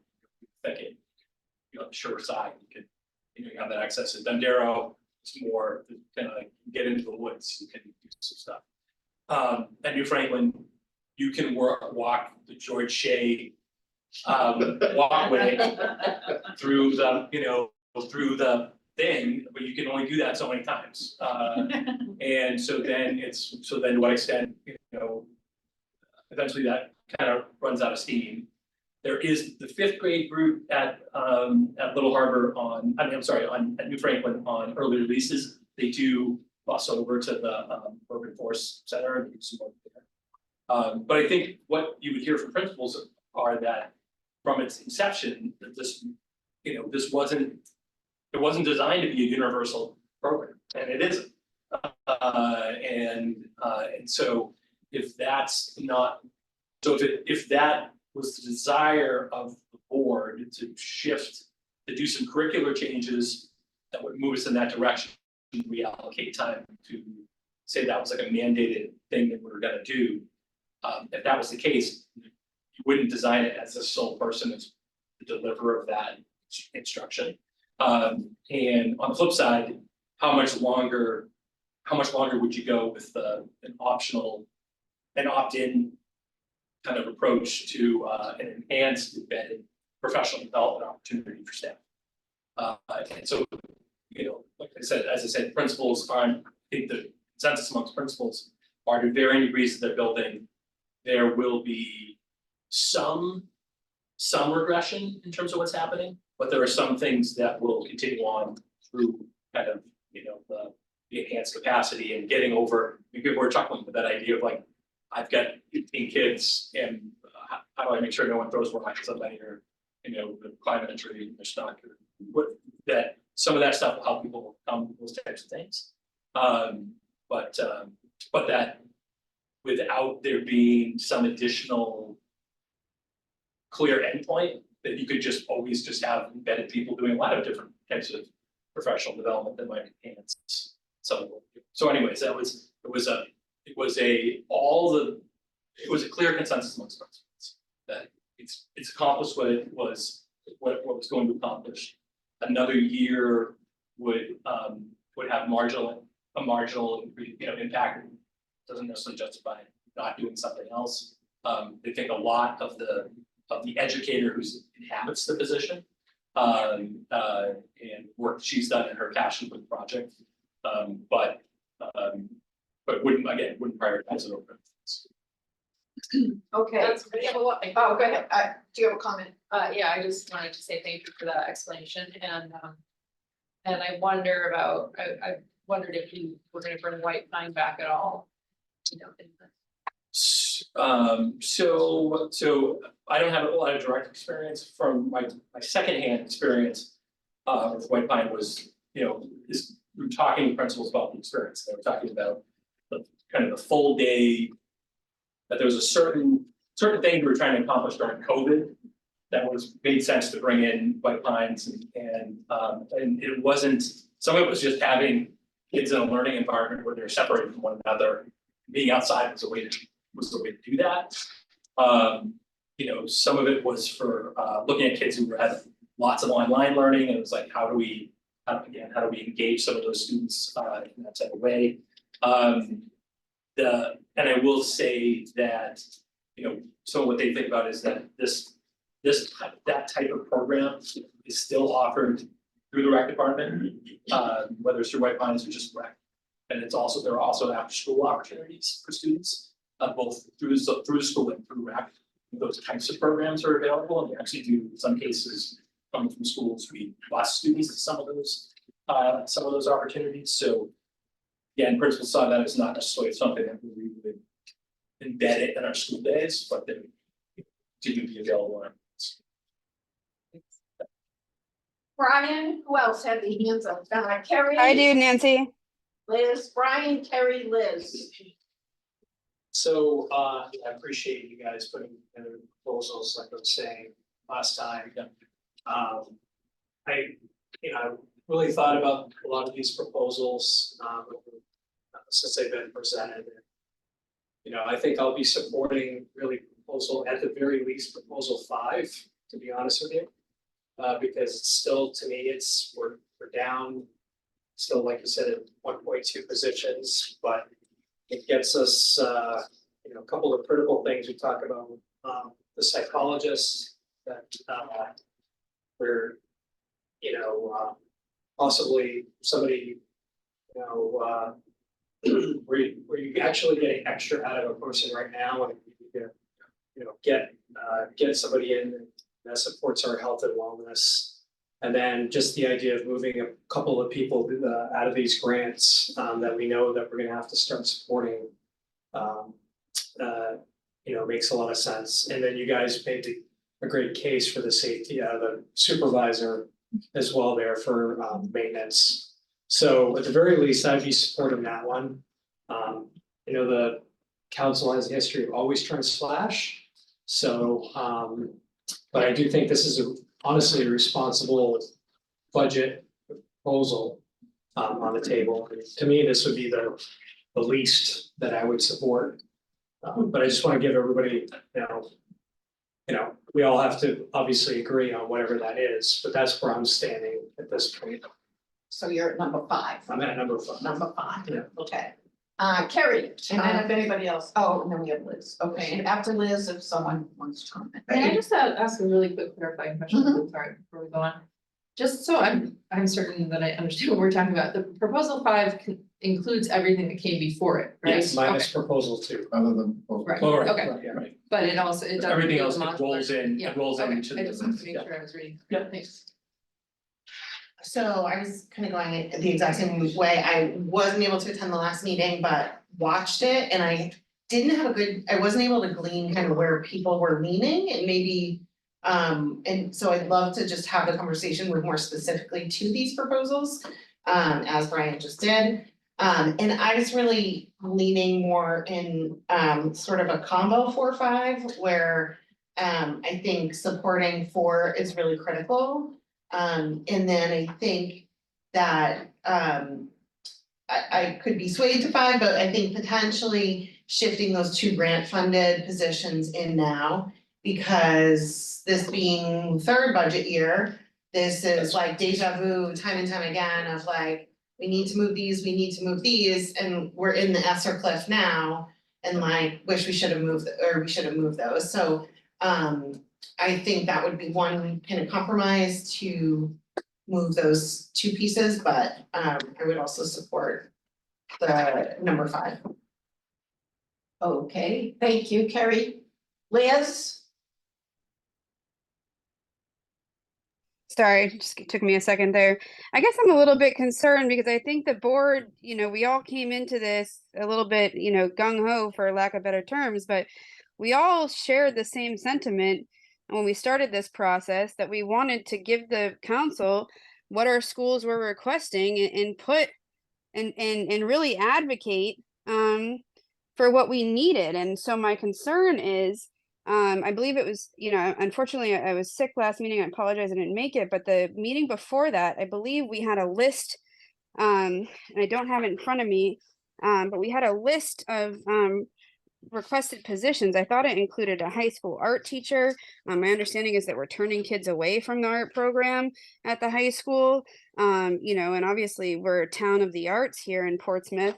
And I'm not sure if there was there was an additional nurse request. I know that there's one of these proposals has a bump up, but my concern is that none of these proposals show everything that we need. I mean, I understand what we're being asked to do, but I think the council needs to see everything that we need to include some of those positions that were being asked for or have been put off year after year. It'd be nice if we could give them an order of priority, maybe. I know it's hard to prioritize, one thing over the other, but I'm a little bit concerned that we don't have a proposal. And I do agree that these slides are a little bit confusing because when I was looking at first, I wasn't sure if proposal 5 included everything, but I'm a little bit concerned that proposal 5 doesn't actually include everything from that meeting 2 meetings ago. So I'm a little hesitant to vote tonight, and so I'd like to make a motion to table the vote on the final budget to next meeting. And if I have a second, I'd be happy to discuss further. Do we have a second? We do not have a second, so we will continue the discussion as it is now. Thank Okay, you, well, Liz. with that- Would well, anybody I'm not else- done. Okay, Liz, Nancy, I'm it's not done. somebody else's turn. It's I know, someone but Pip else's had a turn. follow-up. Pip had a follow-up, and I don't, I'm not done either, Nancy. So I would appreciate the same respect that you give to the other members to me as well, even though I'm tuning in from home. I'd like to ask Zach, what is missing from this proposal number 5 that was in that meeting's proposal a few meetings ago? I believe there was an art teacher. I believe we had talked about another nurse, not just a increase of a nurse. The school psychologist was obviously high need. We're missing that special ed coordinator. So I mean, I'd like to have a proposal that, not the special ed coordinator, but the outdoor ed coordinator. I'd like to see the outdoor ed coordinator remain in the budget. So so I would I would propose proposal 5 plus whatever we're missing. And so I'm a little bit concerned that we don't have that in front of us tonight to really make a vote on what that extra proposal would be that would include the outdoor ed coordinator. And I guess from Zach, what else is missing here that was initially given to us 2 meetings ago? I can try to pull it up myself. I think it depends on your definition of the question. So if what is missing in terms of our need within the realm of what I think the city council is even remotely open to accepting, I would say nothing's missing. And I don't think that's, Zach, I'm sorry, but I don't think that's your decision to make. I think it's our decision tonight as a board to decide what we're gonna give to the council to accept, and if they wanna pick it apart, so be it, but I'd like to have everything in there. So two things. So the list, we provided you kind of a mid-stage access to some things that were requested at a lower tier that we decided we did not need. So those things are not in there, they're not included. And the Senate, I would advise, you are my boss, and you guys collectively are my boss. I would advise that sending here's the 10 additional people we want to the city council is not a neutral exercise. Because that means we will be in June having this conversation, and that could put us in a position where we are holding on operations into right at the beginning, or like we're around the cusp of the new fiscal year. And we are treading water depending on what we get back from the city council. So I think it is wise to be a strong advocate as a board, to strongly advocate for what you feel you need, but to make sure that it is a reasonable calculation of what you need and what has a chance of surviving the city council. Because it doesn't, it's not it is not a cost-free action to go forward with something that doesn't really have an opportunity to. No, I understand that, Zach, but I am a little bit concerned. I think this is where we as a board advocate for the city council to essentially increase the property tax on the taxpayer to help cover these expenses. I think, unfortunately, this is what's needed, and we're in a city that has funds flowing left and right. So I'm a little bit concerned that I just pulled up these other requests. We have a one position math interventionist at PHHS that we're losing from ESSER. We have the outdoor ed 1 FTE position from ESSER. We have 0.12 increased principal secretary to 1. We have a 1 school psychologist, which you're saying we're going to add that in now. We have a 0.5 for a math specialist from Title I. We have 1 additional special ed case manager, 1 additional shared case manager, 1 CTE culinary arts assistant. We have the 1 ad art teacher at PHS, and it's my understanding we are turning kids away from our art program at PHS right now in a city that values the arts so much. They're willing to put money into structures and whatnot around town to make the arts more vibrant, yet we're turning kids away who want to be in the art program. Then we have the 0.2 to add the percussion teacher, so we're going to be missing out on percussion in elementary and maybe some specialized in the high school. And then the nurse, there's an increase for PHS nurse. I think you did build that in, but I'm a little bit concerned that none of these proposals include any of these things that that some of us may want to see in there. I mean, I'd like to see the outdoor ed position. I'd like to see an art. So I'm a little bit concerned. You've made your point. You've made your point. We'll discuss it as we go through these items to select one of these proposals. We're gonna move on now. Lisa and then Kerry. So I want to try to be as succinct as possible. I share a lot of the concerns we're voicing, that we do have a lot of needs that we're not asking for, that are serious and legitimate needs. When I think about the amount of upheaval that all of our kids and our teachers, quite honestly, have done through the pandemic and come out the other side, we're still very much in a rebuilding phase. So it makes me really nervous to take anything away from our teachers or our kids when we're in that rebuilding and recovery phase still from a major life event that's kind of once in a generation. But that said, I don't think it would be responsible for us to put our administrators in a position of having such a big ask that gets rejected and then they cannot have the funds they need to fill those jobs. And then we're in that situation like Zach was talking about where we may very well have wanted a lot of things and then we are told we cannot have all the money or all the people. And then we've got to scramble at the last minute to adjust. Like that doesn't provide stability for anybody. I kind of reluctantly would come around behind 5. I remain concerned about whether we've baked in enough things in this budget that directly work with kids. You know, I know that there's a lot of need for some oversight roles that have been long time asks and are legitimate needs. But, you know, I know when I was thinking about mental health supports, you know, I wasn't so much thinking about a psychologist who assesses kids for special education. I was asking, where do they go in the building when they need a person? And I don't see that here, so that's a concern. But I think 5 is the best compromise in a tough year when we are reassessing people's property values and, you know, going to have to get through a pretty tough budget cycle.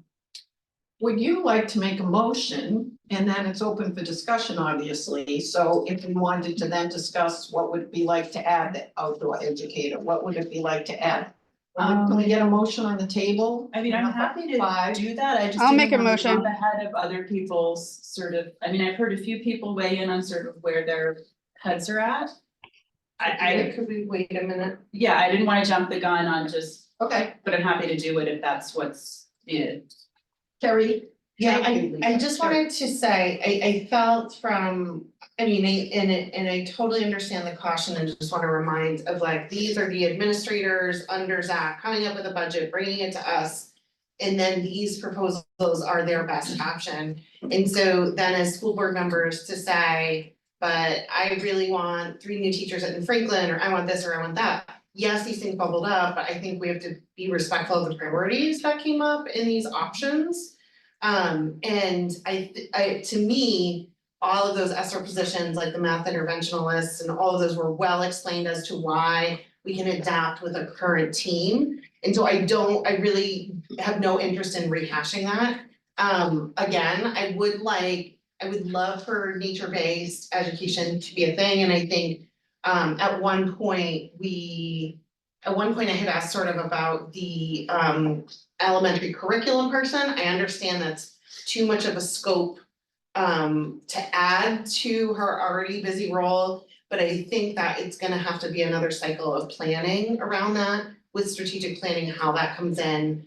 And so I think if there is an opportunity and like to incentivize teachers continuing their engagement with this, and I know I was told stipends probably aren't a good idea, but I don't know what that thing could be.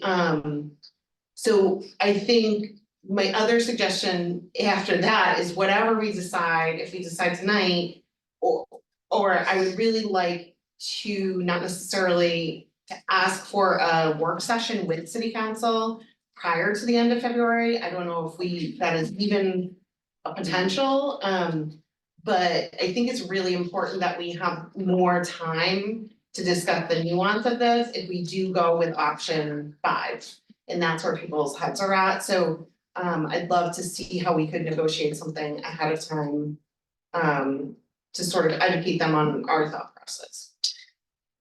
I think, thank you, Terry. Do you wanna? I would just talk say, about that? I mean, some of that will happen naturally as we're engaging, you know, the manager with whatever you bring forward, we get into these conversations, but also we've already had some outreach from some city councilors already, and I've had some outreach as they're trying to better understand the kind of the context within which kind of our conversations is occurring. so, you know, the next, sometime next week, we're trying to sit down with a couple of city councilors to have some of that conversation. So they can understand in more depth kind of what are we up against, and that's where things like. You know, like where we will find master positions before we even talk to you guys. Are you aware that that's the case? Maybe not. That's where some of that kind of educating of city council will occur, so. And we as board members could talk to city councilors also. Yeah, I've talked to two of them already, so don't hesitate to pick up the phone and call any of them and ask them, you know, see if you would like to speak to them, that would be very acceptable. Was Lee first and then Byron. So I'm getting closer to being comfortable with 5.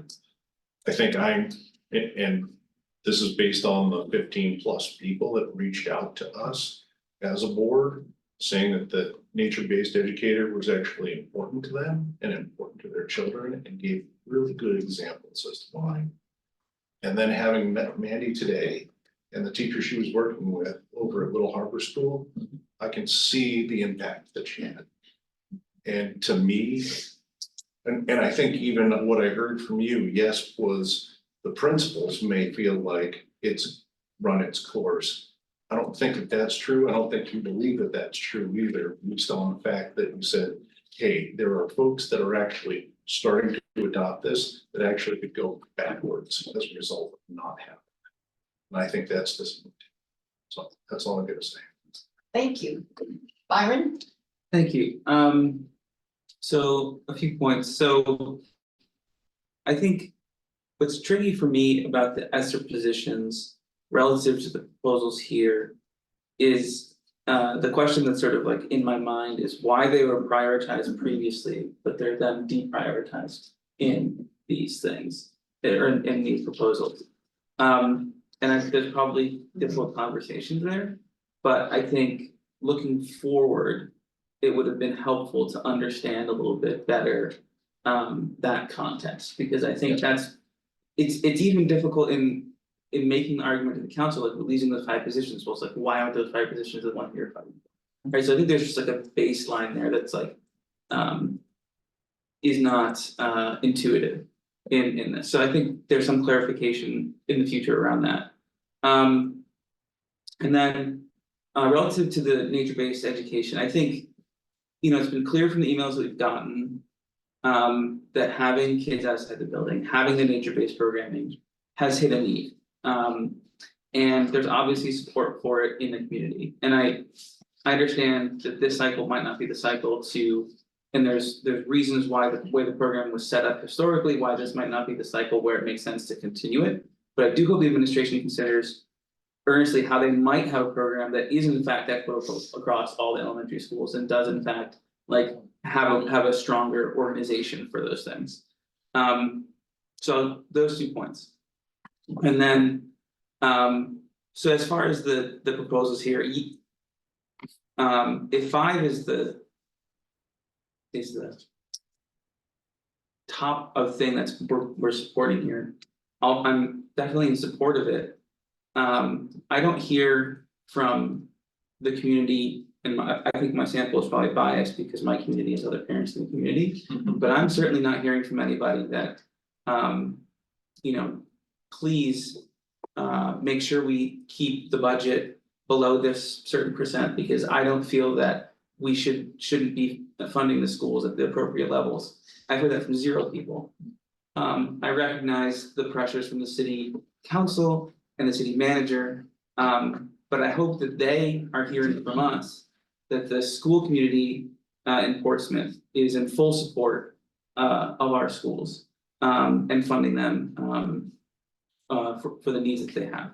So that's where I'm at with it. Thank you. Byron, I mean, Brian. Did you have one Did more? I have a question, Nancy. Okay, just a minute, Liz. No, I think she actually did first.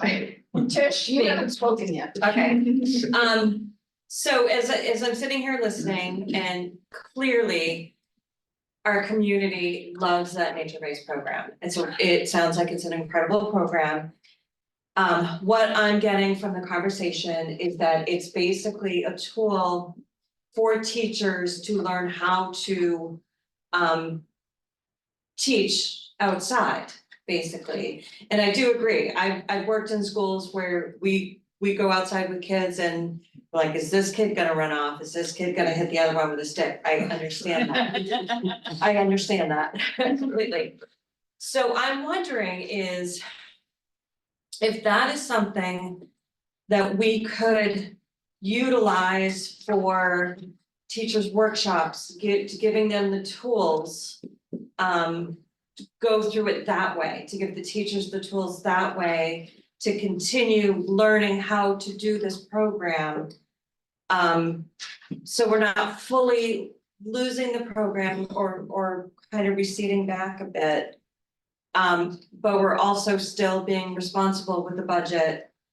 I mean, I don't even know if that's anything like continuing education, something like that.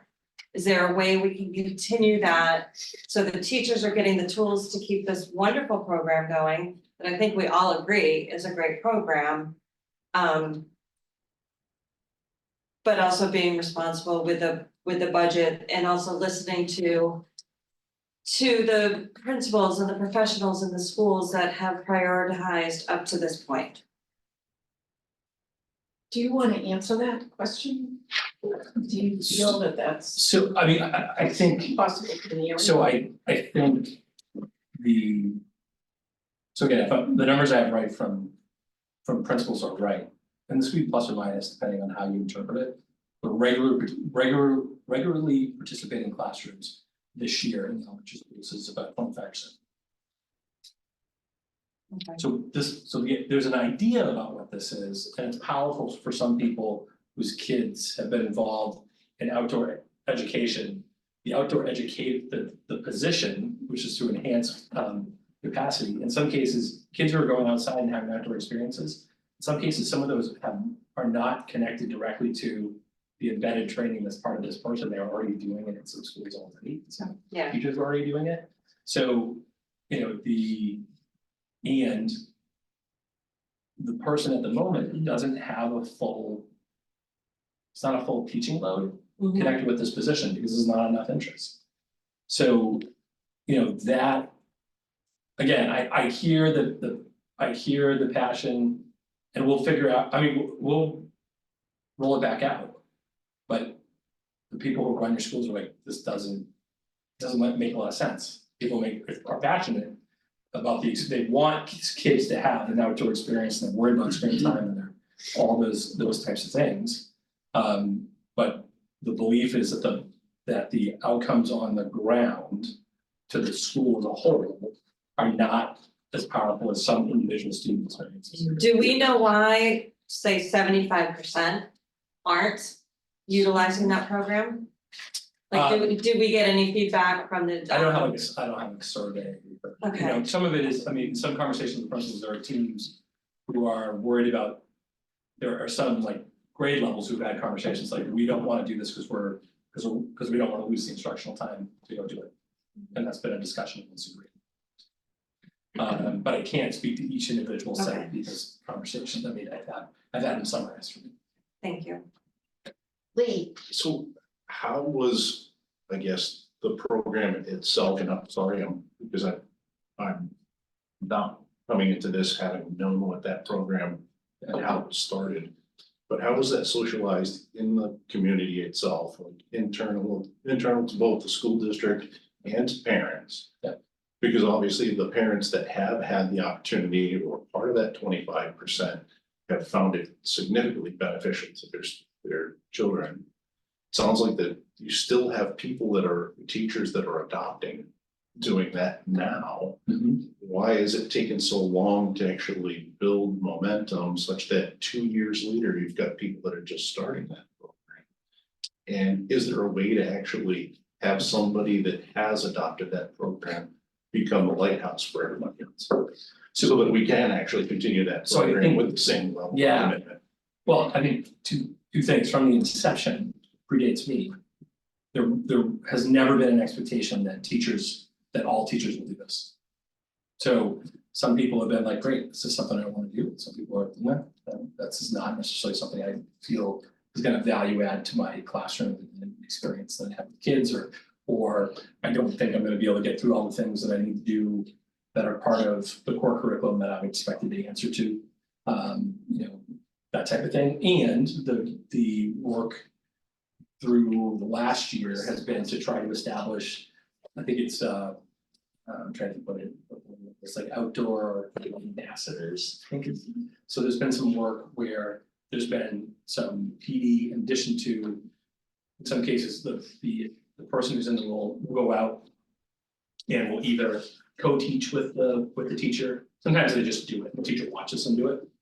And then it's incremental. Sometimes with some people, they're co-planning together and they're going out and doing it together. Sometimes then it is the person that eventually is just kind of there as a wingman to assist. It's like slow, gradual release when a person can do it on their own. But this is not connected to a specific curriculum. It's not connected to a specific set of district outcomes. It was something that from afar, before I got in the district, was really a board creation that didn't really, without a lot of clamoring from administration, that it was something that we needed. And we, the royal we, I wasn't even here yet. And then once it arrived, it was to a certain extent, it was what exactly we're gonna do this. I guess one last quick question. And if that history's wrong, so absolutely jump in. The and tell three me. elementary principals come to the Yeah. board with a presentation to do this? Like, it wasn't a board driven thing, I'm not disputing like the adoption and stuff, but I don't think that it was cooked up here. Right. And Mike, so one last quick question, Yeah. which is what are the KPIs for success of this? There are none. So there, now, and I'll say this is part of the conversation we had before. So I think across a lot of schools, schools struggle sometimes with making sure there are KPIs that are connected to any initiative. And so we get into, I think I called it the other night, cardiac assessments. So we have anecdotes, which then inform whether something's successful or not successful. We never had an idea of what success would be in the first place. So, and that's true with this program. I think when it originally started, there was no, what would success be, other than if you're doing it, that would be good. But that's not also, I just want to make sure that's not a unique criticism of this program or this school district. That's a lot of school districts and a lot of programs where it's like, we have an idea, we feel like it's a good idea, we start doing it. And stories can then lead to us continuing to do it or stopping doing it, but they're not necessarily connected to outcome. So, yeah, thank you. Brian. And then Nancy, you had called on me, but I'm just left over Okay, here. go ahead, Liz, you did have your hand up, I apologize. Yeah, thank you. I just want to be clear because these slides are a little bit confusing to me. So when we're looking at our budget binder, under the tab that says summary, on the third page there's line items 14 through 25, which I believe they're further explained on the, if you flip the page, items 1 through 12 on that next page. Are you saying that all of these positions are part of, or would be included in that proposal number 5? I believe so. No. I guess my concern is there's not this like clear indicator, and I also, within these proposals, there was a proposal to reduce one teacher position so that we could get a curriculum coordinator. My concern is in a time when we need another art teacher, and we need an additional percussion instruction, and we need teachers. I'd like to eliminate the curriculum coordinator position for the time being. I don't know if we have a second if this was a second position we were adding, but if we're going to vote on the particularity, I think that having a teacher this year versus having a curriculum coordinator, would be much more beneficial for our students. And so I'm a little bit concerned with what the setup is here for the slides, and I appreciate all the work that you all have put into it, but initially we got this proposal, then 2 meetings ago we got a slide that said fill requests and then how, and it seems like those were laid out in this summary here, but now you're telling me that that's not where we're at. And then, Okay, you know, I Liz, guess, let me, was there, let me was there just ever say, any once we get a proposal on the table, we can add or subtract positions. So if you wanna make motions to add or no, subtract, but my you can do understanding that. was that this Well- was initially, this is what was initially put forward in that first section. But you 'Cause missed this was the only, last meeting. You missed the last meeting where we talked about these 5 proposals and how we were gonna discuss these 5 proposals. So you're a step behind us, so I'm sorry, but we're gonna move on. but no, these, Pip but is I'm sorry, next. Pip- Nancy, Liz, that's not my only Liz, question, Nancy. Liz, stop. Pip, Well, everybody else gets please. follow-up questions and I haven't been able to ask Well, any questions. I know, I'm but wondering we're what the moving on, justification Liz. is. Liz, we're moving on. Yeah, Yeah. thanks, Nancy. I really appreciate you giving everybody else more time than me, Okay. and it's really Okay, unfair, and Liz. I think it's unethical at this point. Thank you. Okay. I'm wondering if, I can't seem to find it in my information that I have here, but if you could give me the dollar amount that we're looking at for the new maintenance supervisor position, and also for the outdoor educator position. I'm curious about entertaining proposal 5, swapping those 2 positions, and I heard your argument for the maintenance role, but I know it's something that we've been talking about for a few years, and I am curious why this is the year to add it when we're being held to such tight numbers. I feel a little ambivalent about adding a new position altogether when we're losing others.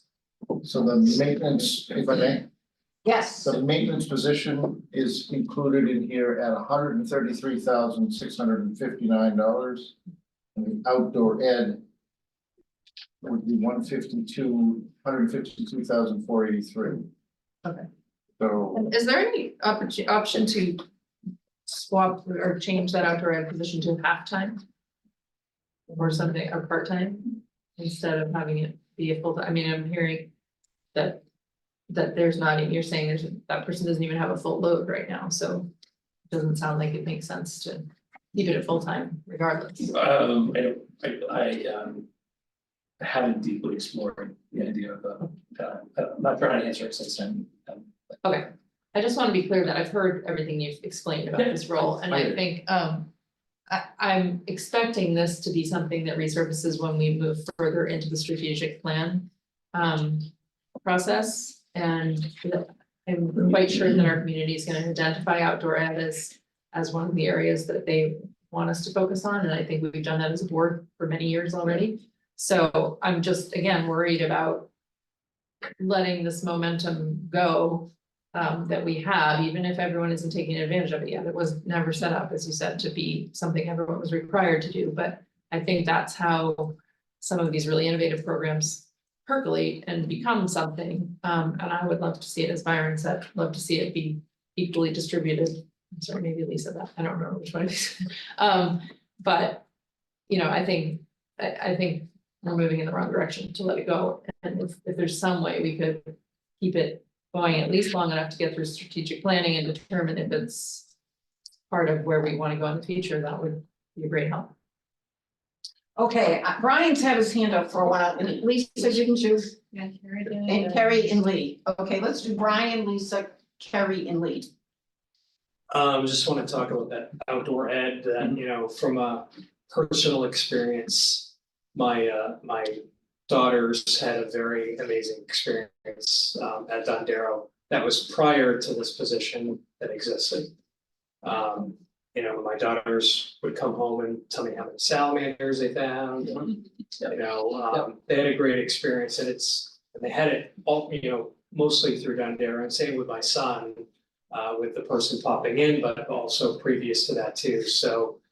And I've been one of the people that would love to see something like this thrive, but I also recognize that it doesn't seem like it's the right, you know, if we don't holistically create a program, you know, curriculum around it, KPIs, all the things that it needs to thrive, then we're always gonna be talking about, well, it's not working, and, you know, we can't get it started, and so I think we need to, you know, through strategic planning and figure out like how do we make this, if we're gonna do this right, what are the positions that are needed? What does success look like?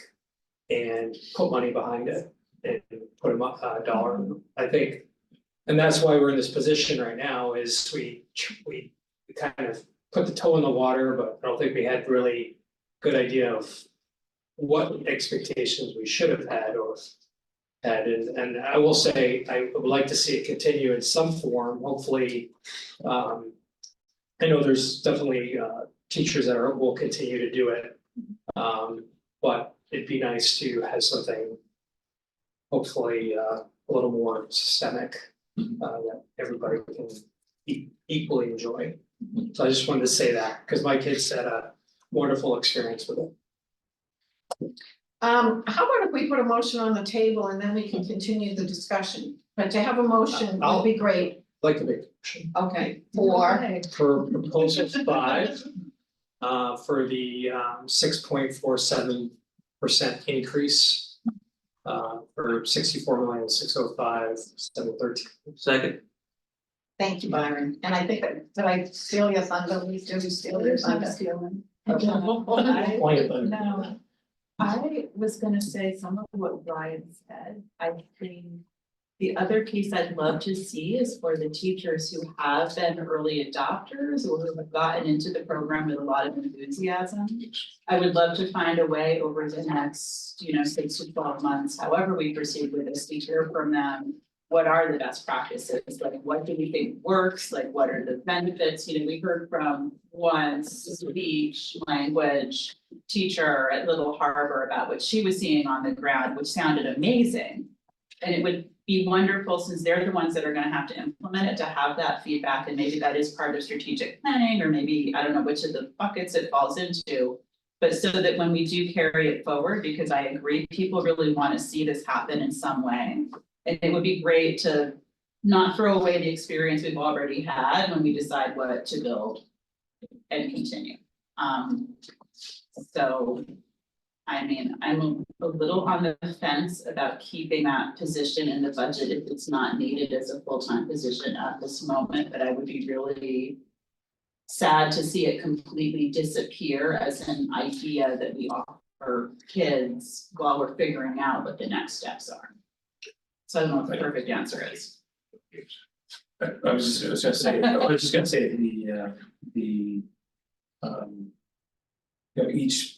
of the principals said outdoor teaching in my school will end if this position goes away. And they all were clear about that. So there will still be people who are, and Brian speaks to it in some ways, it was happening before the position in some schools too. So And they did come to us to say, this is a program, we all, like the 3 of them stood up there together and did a whole, do you guys remember this? It was at one of the elementary schools, and they all did a whole PowerPoint to talk about their shared commitment to this idea, but I just don't know what the intention was in terms of how we were gonna measure it. But I remember the slideshow. Nancy? Carrie and then Liz. Carrie had her hand up first, Liz. Carrie? I remember that now that you say that, I was at New Franklin, just in case you wanna look back for the video. But I think one of the other things that I recall about that project was that we were gonna use, White time it was white. as the consultant, and that didn't work out very well, not to say I know all the details of that, but like, there's been some not great long-term steps of this. And I think I just wanted to speak to what Pip had said about kind of like substituting the positions. And part of what, and this did not happen in years past, that was very much how we would kind of negotiate the budget. From my understanding in our prior conversations, though, these 4 positions that are listed are like the top 4 priorities, and nature-based education fell way below that.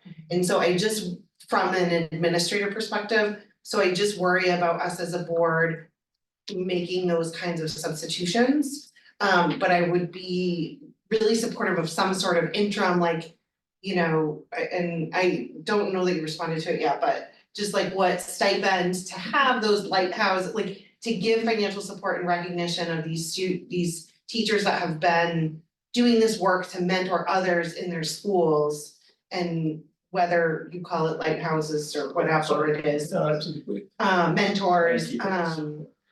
I think there's a big want of the board, from what I'm hearing, to not have the messaging out be, this wasn't important, so this is going away, but rather this is really important and we have to figure out a different way that this works. And so I think without a budget line item about something like, you know, stipends or whatever else you would suggest in a similar vein, I think we would be, the messaging would get fucked up. But do you mind responding about the stipends? Cause I know. I don't know, so we have our stipend wise, we have a joint labor management board that makes determinations about stipends, so we go through. You know, anything like that, go through that process, we would have to come up with a design for what they were gonna be, that joint labor management board would then review that, decide, you know, what if anything would, what types of funds would be available, how many of those funds would be available. So I don't have a design for a program yet, but that's the process that we go through. Thank you. Liz? Yes, I'd like to make a motion to amend Brian's motion for proposal 5 to add the outdoor ed position to the proposal. And if I have a second, I'll discuss further. Do we have a second? Second. Pip seconds it. Go Okay, ahead, Liz. I think it's really important that we've heard a lot from our community. We've especially heard from Alice Carey, who piloted this program at Dondero and really worked on her own accord and volunteered her time to work with the Dondero education, the teachers. And so I have to believe that she's been working hand in hand with the Mrs. Goodwin, who's been doing the program. She also said tonight about how she's spoken to teachers on her own accord and heard their feedback about how this is really, you know, our ESSER funds were really put to good use in this position, and how having children and having an experienced person piloting this program can really impact our children at a young age, that would you know, at a young age, that would then really cause benefits across the board. I mean, you know, we could laugh now and cry later when we're not investing in this type of service. I think we really need to continue to invest in this service, to see where it's going to go, to really, you know, put the money behind it and really let this thing launch and see, you know, maybe we can decrease some of those numbers of kids that are, you know, needing extra services and whatnot, because we've met their needs when they are younger with their fine motor skills and their outdoor motor skill needs and whatnot later. I mean, I don't think we've yet to see, but there's been so much science and study around outdoor classrooms.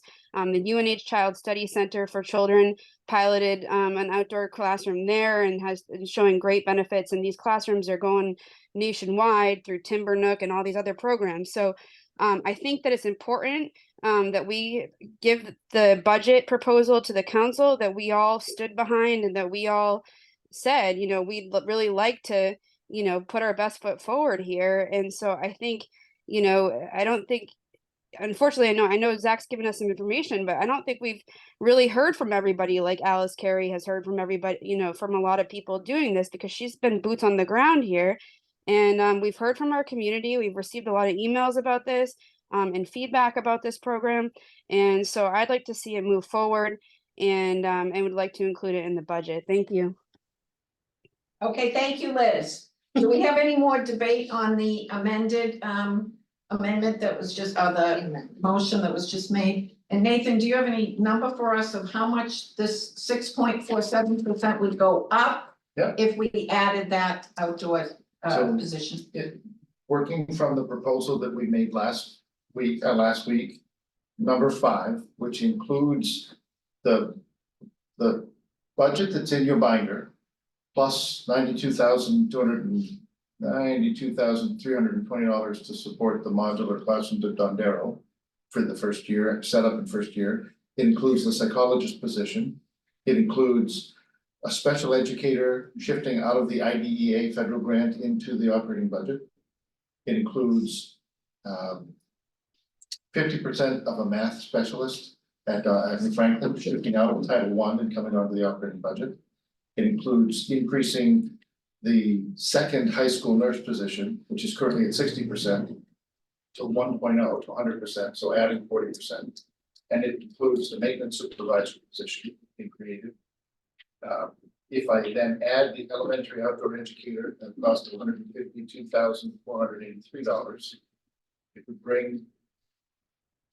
bring the total budget to an increase of $4,077,235 over the current year, which represents a 6.72% budget increase.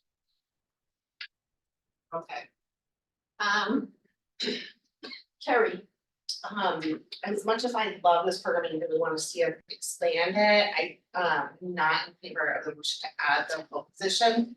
I think that it's made great strides, but I think knowing that it reaches 25% of our students is really an equity issue for me.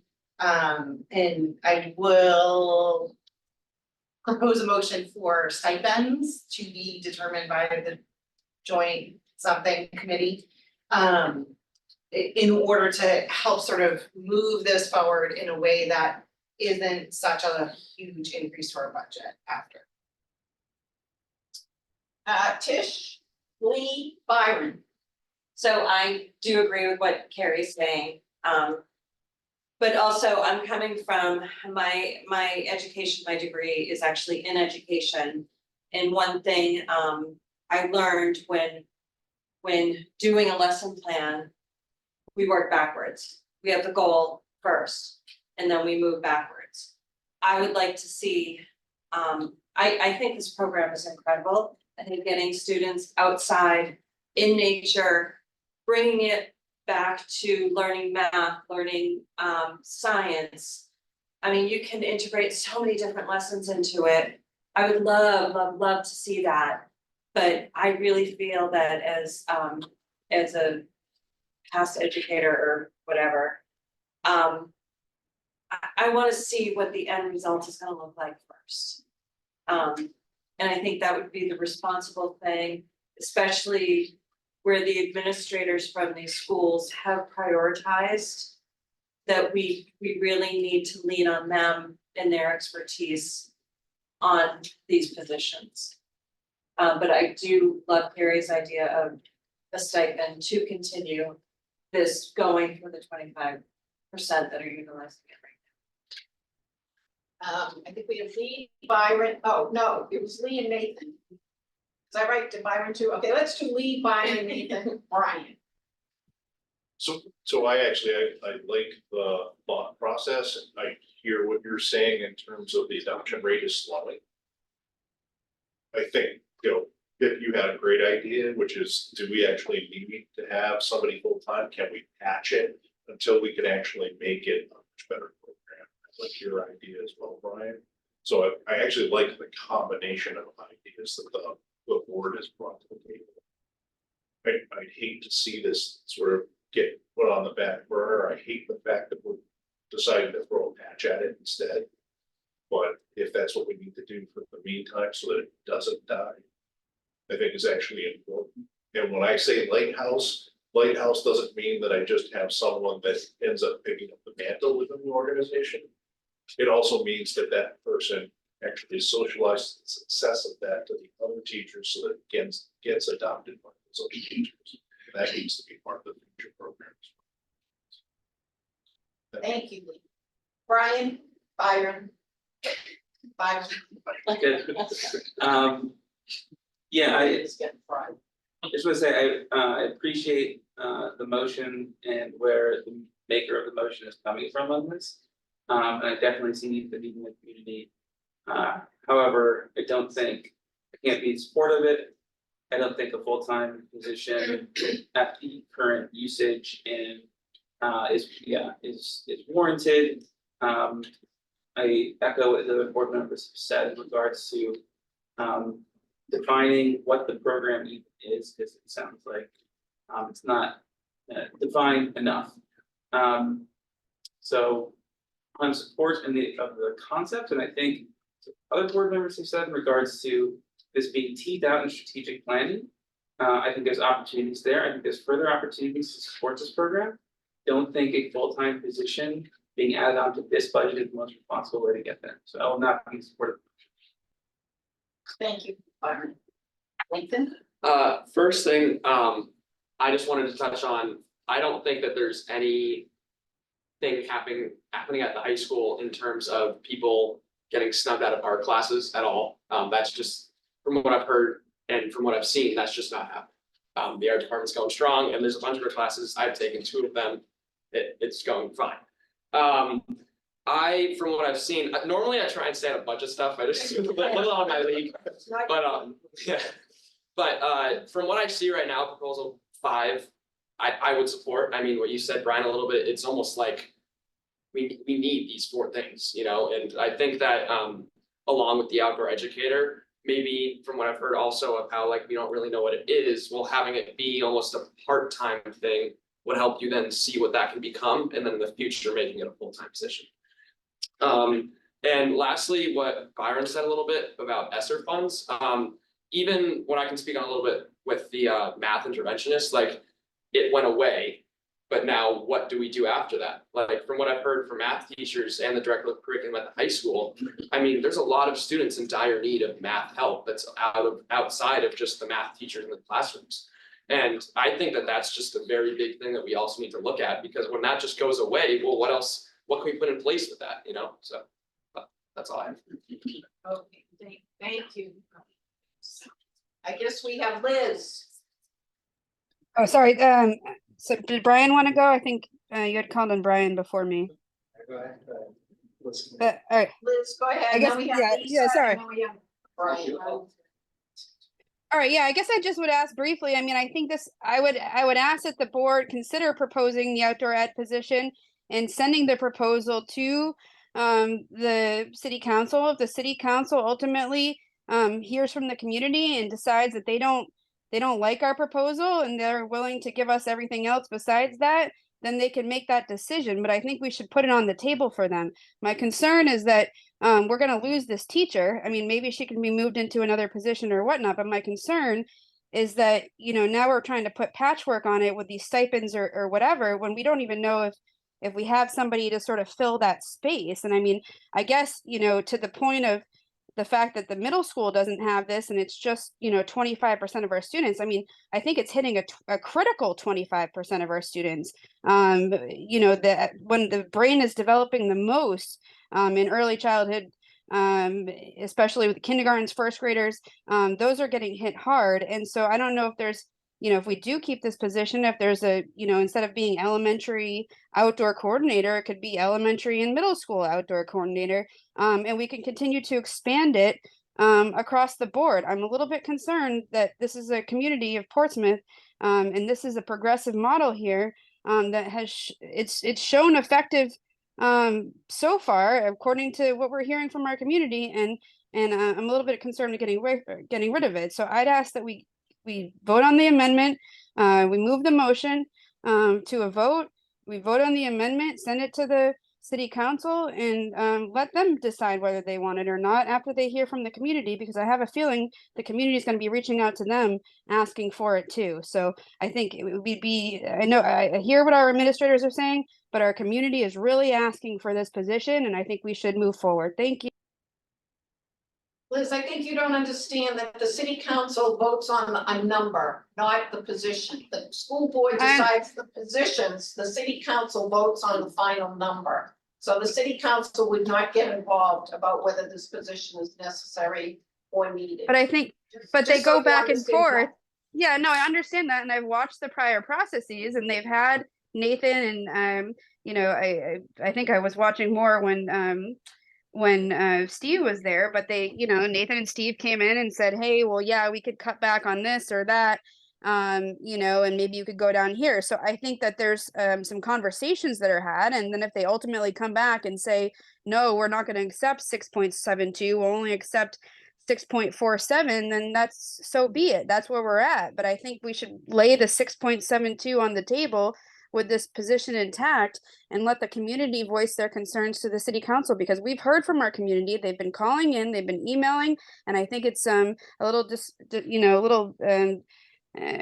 you know, from our board's perspective, we were elected by our community, and this is a position that they're asking for, and I think we should move forward with it. So I'd ask to move the motion. I'd ask to move the motion to a vote, please. Okay, we have some people that are still waiting to speak. Lisa, Pip, and I would like to speak. Lisa. I'm gonna try and be really quick, but I do not believe that there are kids who can't get art classes at the high school unless it's a matter of just scheduling logistics. My understanding from being at a high school PAC meeting recently, and you can correct me if I'm wrong, but I think the math interventionist wasn't eliminating math support for students who need extra help. It was just re-envisioning how it was going to be provided to kids in a different way.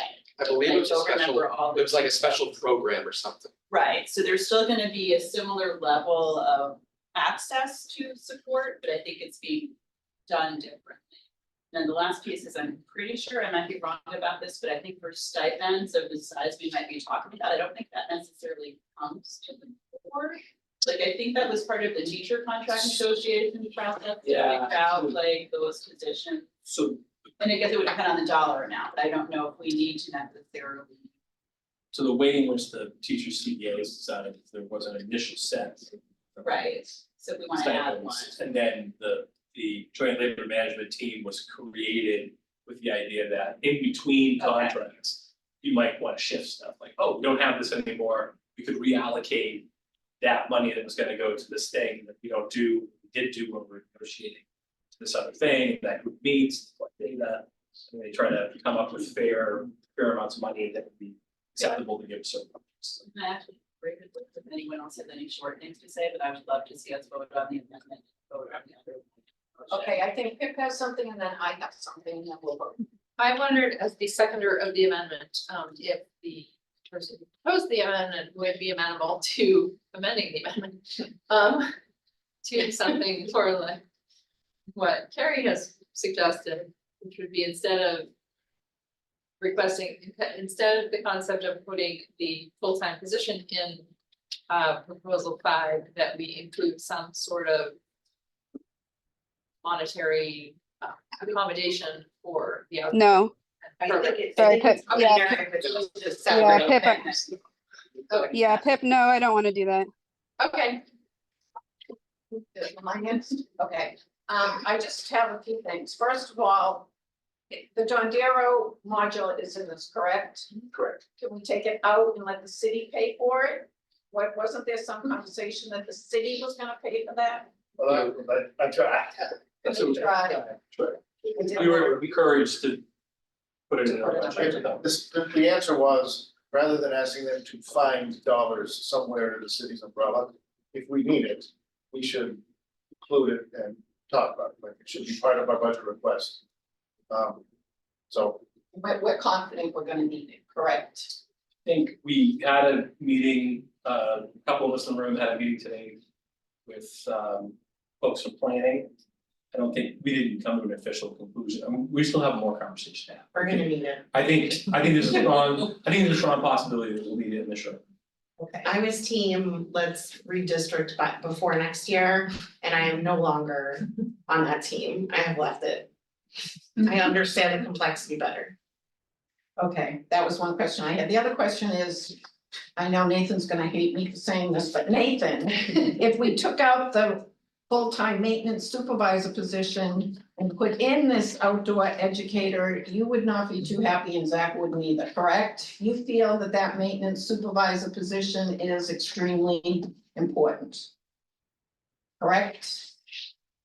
Or let me ask you this, could we take out the, could we take out the 0.6 nurse Just talk to us about those two positions. So Are those two? in short version would be, we prioritize the things that are on that proposal. For the other. Okay. That's why we looked at Okay. All right, just thought I'd try to be creative. it. No, Like I got shoved. no. I'm not in a position to shoot anybody down, I'm just saying that reflects what Okay. we can. Can I ask a question? Ryan has a question and then you can ask. Well, a I just question. have a quick comment. I think, you know, when we consider all this, the reason that they're giving these positions is not for us to decide on the positions. This is the marginal positions that help us understand why it's going up versus not. So what we're actually voting on is that dollar amount, and then the city council will accept it or take it away. When we talk about position, we don't really as a board, the way I look at it is shouldn't be talking about positions, but structurally, do we want outdoor ed? That's the kind of conversations that we have, and then how that looks or how that's staffed, or KPIs would be given to us, or those are the kinds of conversations that I think, strategic planning and stuff is involved, but when we start cherry picking these things, it does feel, our administration is, we shouldn't, and when they go to the council, they will be talking about these positions too, but it's to explain, where the margin is. It's not to say, city council, go take this out and go put this position in. That's really where, where we rely on our administration to kind of operate. But at the end of the day, we're really voting on a number at the bottom, and we're trying to justify it with all these positions, and obviously that big binder that Nathan has with all of it in there. But that's traditionally what we've done, and I think it's appropriate way to kind of operate, as an efficient board. So I just wanted to make that comment. Should we vote on that? Okay, and Lee, he's all set. Okay, we're gonna vote. So, We're voting on the On the amendment. amendment. Yeah. Can somebody repeat? I We're will. supposed to write these down. I Or got did you write it down? Oh, I don't have to write it down. Okay. so there is an underlying motion, It's already on the table. there's an underlying motion that put forward Vote this down. proposal number 5 So they can vote on from it. the slides we presented last time. The amendment that was proposed by Liz, seconded by Pip, is to add the outdoor education position at a cost of $152,483 to that motion proposal. The result of that would be leaving the original motion at a 6.72% increase as opposed to what was a 6.47. By a roll call vote then, So we're voting on the so amendment. we're voting on just the amendment to change the original motion. I'm gonna start with you, Liz. Yes. Thank you. Pip, Yes. Tish, No. Carrie, No, Brian, No, Nancy, is that a pass? I'm coming back to you. I'm gonna vote yes. Lisa, No. Lee, No. Byron, No. vote of 3 in the affirmative, 6 in the negative, so the motion to amend fails. So the original motion made by Brian, seconded by Byron, of the proposal number 5, which is an increase of 6.47%, total $3.925 million. And is modeled on exactly what that slide had, which is the modular, the psychologist, and then the special ed teacher coming from IDA, the Title I, 50% coming from math from Title I, 50%, and then the extra 40% nurse and the maintenance positions is what's on the floor now. Could you give the total amount in the motion? Yep, so the total amount of the original motion now is a 6.47% increase, a total new dollars of $3.9 million. $3,924,752, and includes those positions I just listed. So the total budget would be 64 Oh, sorry, million. I'm Go sorry, ahead. 64,605,713.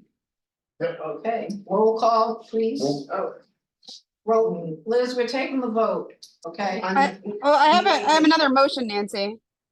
Well, we have to vote on this motion first. I know, but I guess, can I just have a The clarifying motion's- question?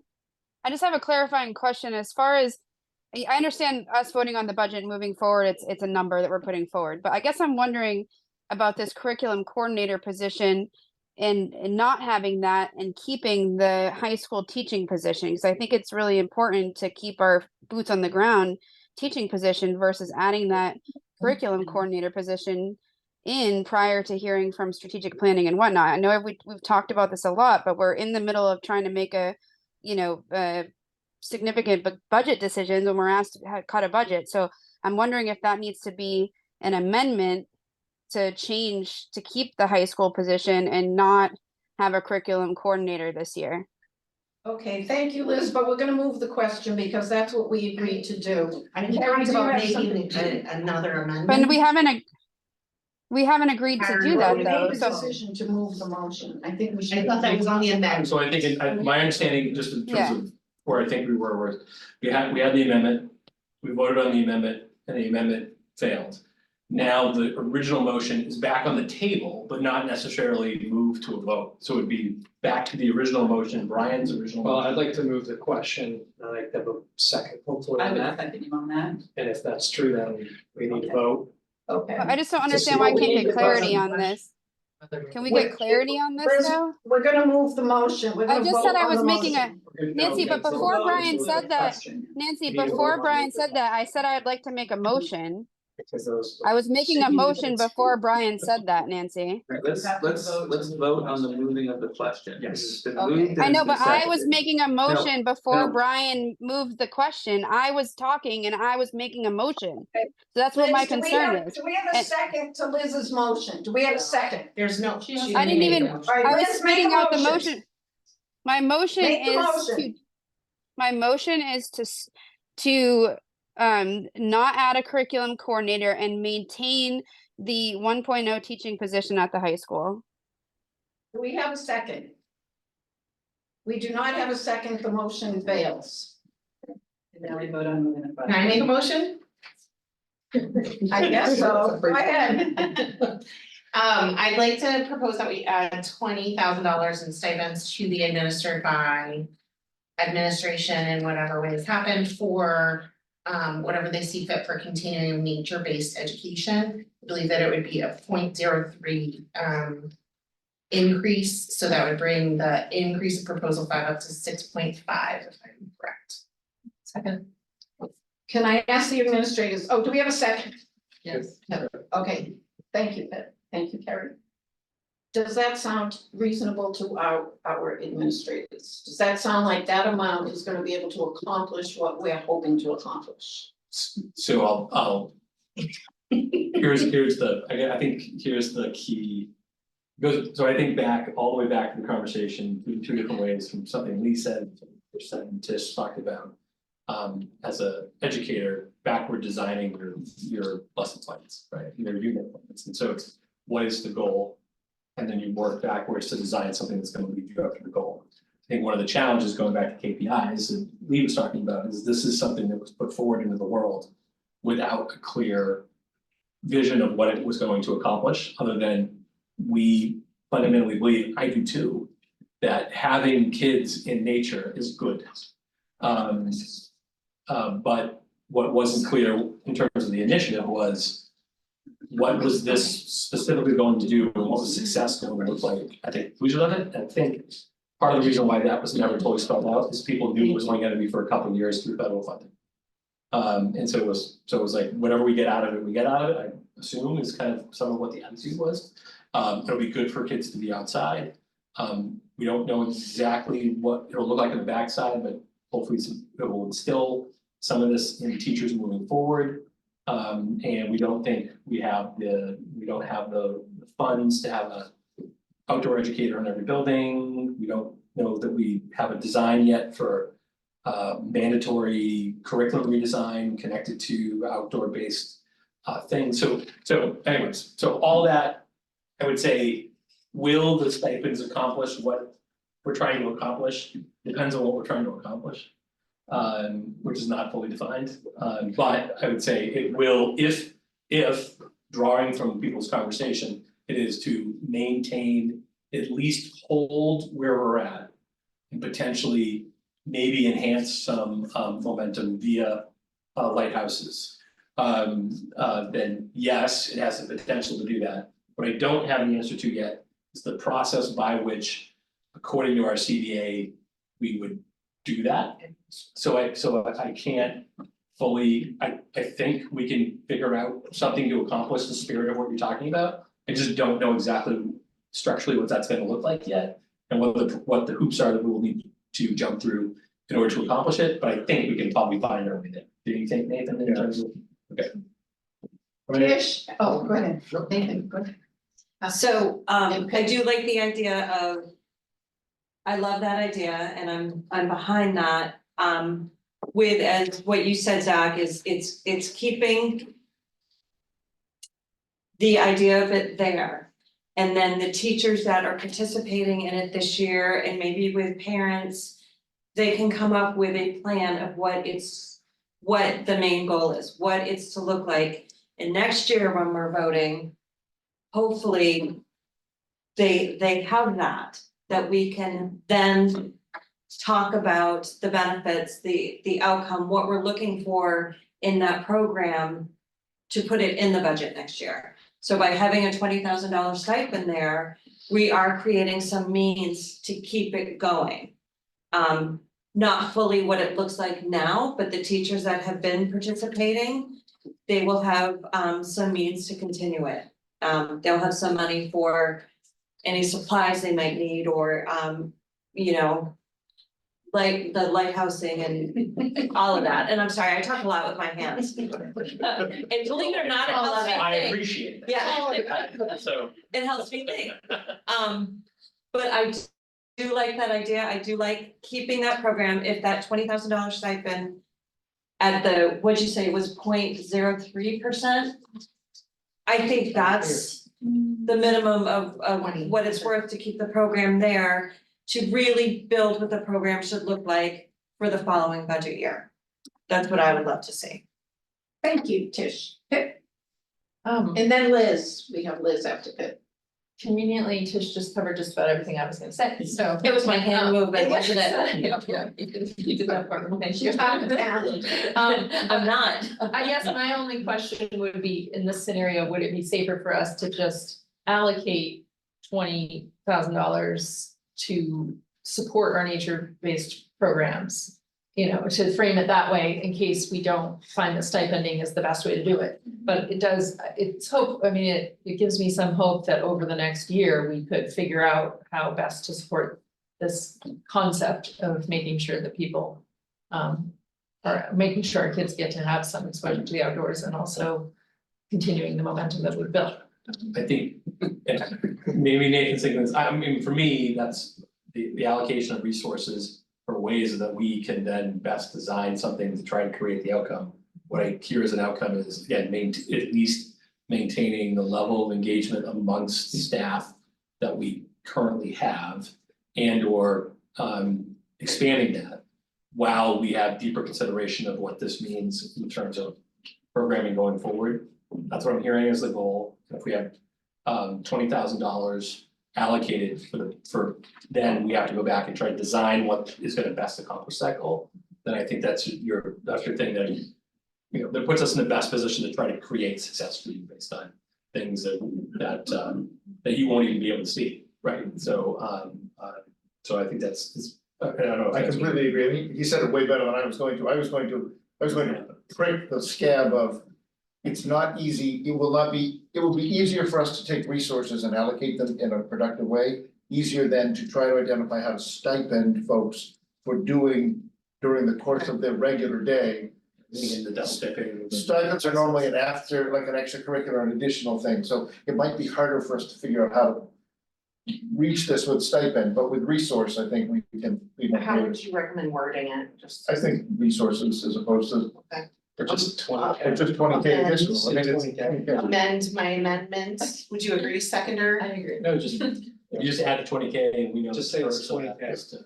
for. Not in sight, to yeah, support exactly. education or. My motion was. Support outdoor education. Support. Is the seconder okay with that? Yes. Okay, I think we have Liz and then we'll vote. Yeah, I mean, I think, Nancy, I think that everybody, I think the folks that voted against keeping this position made a mistake and throwing $20,000 at it isn't gonna do what our goal was initially and continue this program. And so I think that we should wait and see what comes back from the council, what the council ultimately decides, whether they accept our budget or not. And then I think we need to get creative before the end of the year and maybe take a look at, what Nancy suggested about, moving those modules out of our budget and maybe seeing if we can free up some money in our budget, or whether there might be federal funding or grants or anything else that could pay for this position. I mean, maybe, I'm sorry, I don't know if other people are talking when I'm talking, but I would just appreciate if you could hear me out here. Maybe there's grants out there that we could get as a school or as elementary schools that could cover these positions. There are grants, people apply for them and whatnot to do this. And so that, this is an area that there may be a grant. So I think that I hate to see us put patchwork on this, and I'd like to, move forward with the position. And, once this budget's approved or not by the council, then I think we need to get creative by the end of the year to see if we can pull money from somewhere to continue to fund this position. Otherwise, we're losing a full position, and I think it's going to get muddy about how this $20,000 is spent. You talk about equity. I think that's going to get muddy too. And I think we need to continue this position ultimately. So I would vote no, and not to put the patchwork on it here. Thank you, Liz. Lisa, you have the final word and then we'll vote. That's pressure. All right, let's just vote. I was gonna try to move the question. Oh, And maybe move the question on the underlying motion. Okay, first we have to vote on the, you can say. So I'm not gonna do Voting that. on Carrie's. Yep. We need to vote on Gary's amendment. Okay, which was seconded by Pip. Yes. Right, so I have an amendment by Carrie, seconded by Pip, to add $20,000 to the underlying motion, which is the number of proposition or proposal number 5, for the benefit of outdoor education. Liz, I put you on the spot multiple times, and I remember last meeting we were doing this differently, so I'll start with the next person in line. I'll start with Pip this time, on the amendment of $20,000. Yes. Yes. Tish, Yes. Carrie, Yes. Brian, Yes. Nancy, Yes. Lisa, Yes. Lee, Yes. Byron, Yes. and Liz. No. Thank you. Okay, Eight amendment to 1, passes. the amendment passes. Thank you, Nathan. I would like to move the question to a vote on the underlying budget motion. So we, Just vote. we just stacked, I know, we stacked two of we, them. yeah, but it's okay, we'll just, yeah, okay. Well, Nathan, can you We're just trying to increase that by 20,000? So it would be $64,625,713, correct? Increase of 6.5. And it's an increase of 6.5. You just said $64,625,713. That's what I said. 6.5% increase. Are we voting on moving the question? Oh, yes. Oh, you have to. Yeah, we have to vote on the, yes. So I have Okay. the question is moved by Lisa and Okay. seconded by Brian. Start with. I start with Tish. To move the question. Move the question. And end debate. End debate, end debate, Yes. and so this is the end debate. Yes. Debate, move the Thank you. question. Yes. Are you sure? Brian, Yes. Nancy, Yes. Lisa, Yes. Lee, Yes. Byron, Yes. Liz, Yes. and Pip. Yes. So by a vote of 9-0, the question is moved. Now, the underlying question. First motion by Brian, seconded by Byron, was to bring forward proposal number 5 from the slides from last time. We have since amended it by 20,000. It would be a proposed budget of $64,625,713. It represents $3,944,752 of increase, which is 6.5% year over year. I will begin the voting with Carrie, Yes. Brian, Yes. Nancy, Yes. Lisa, Yes. Lee, Yes. Byron, Yes. Liz, No. Pip, Yes. and Tish. Yes. That carries by a vote of 8-1. Congratulations, everyone. We have a budget. And let's give ourselves a round of applause. We all worked very hard on that. We certainly had well thought out opinions. We had a civil conversation. And we appreciate that. And Zach, be sure to bring the smelling salts to the city manager tomorrow. Those are carcinogens, we don't use them anymore. Thank you, everyone. Seriously, it's always, this is one of the most important functions of the school board. And to think that we have a budget that it looks like we all feel pretty good about. It's awesome. Thank you all so very much. And we may have more deliberations as the city council comes back to us, but for now, we're good. Thank you, everyone. Thank you, Zach. No, Thank you, Nathan. It's a lot. Thank you, Nathan. It's a lot of work, probably the most important to do. Thank you, Nathan. Okay, shall we move on? We actually don't have that much more here. Oh,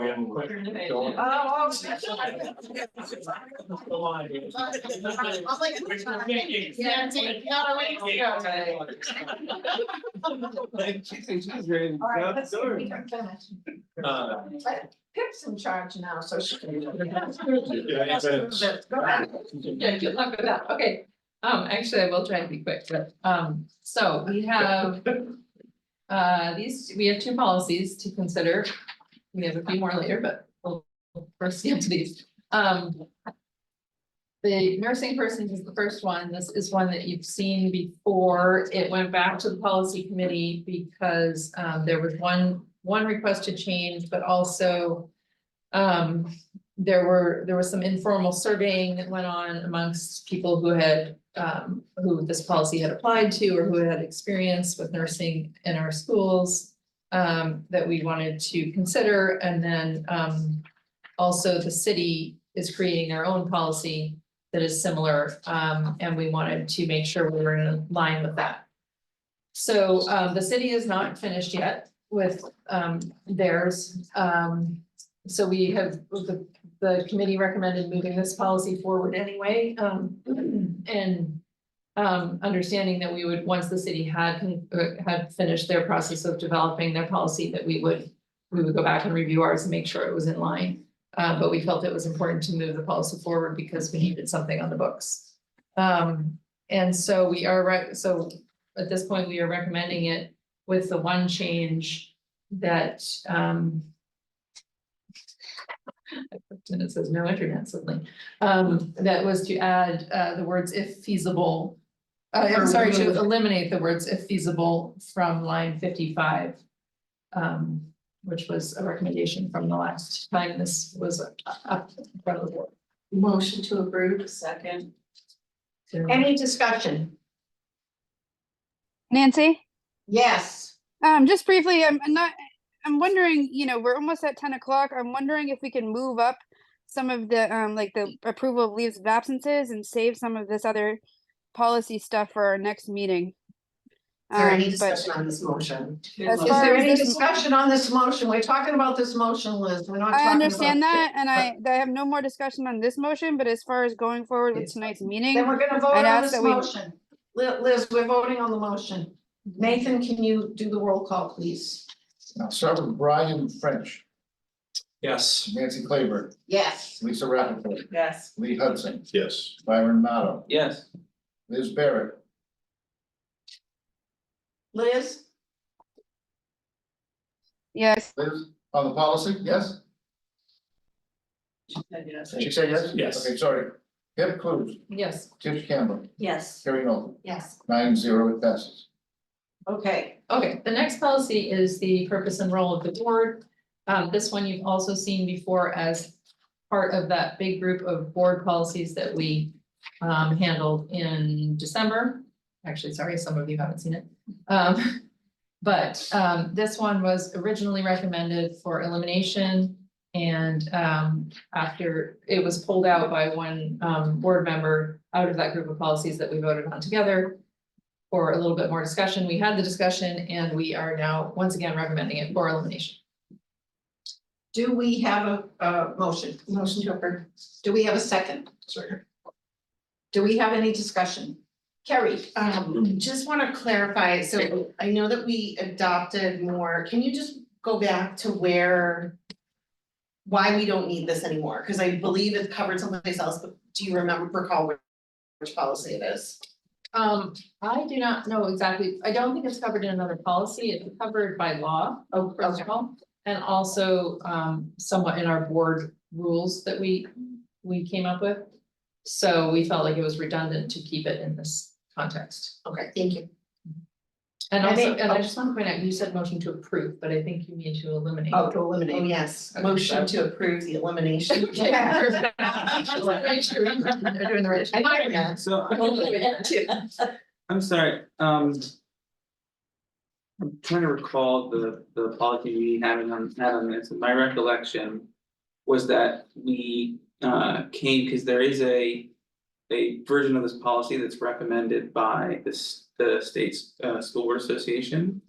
And it's just essentially the second paragraph minus the first paragraph.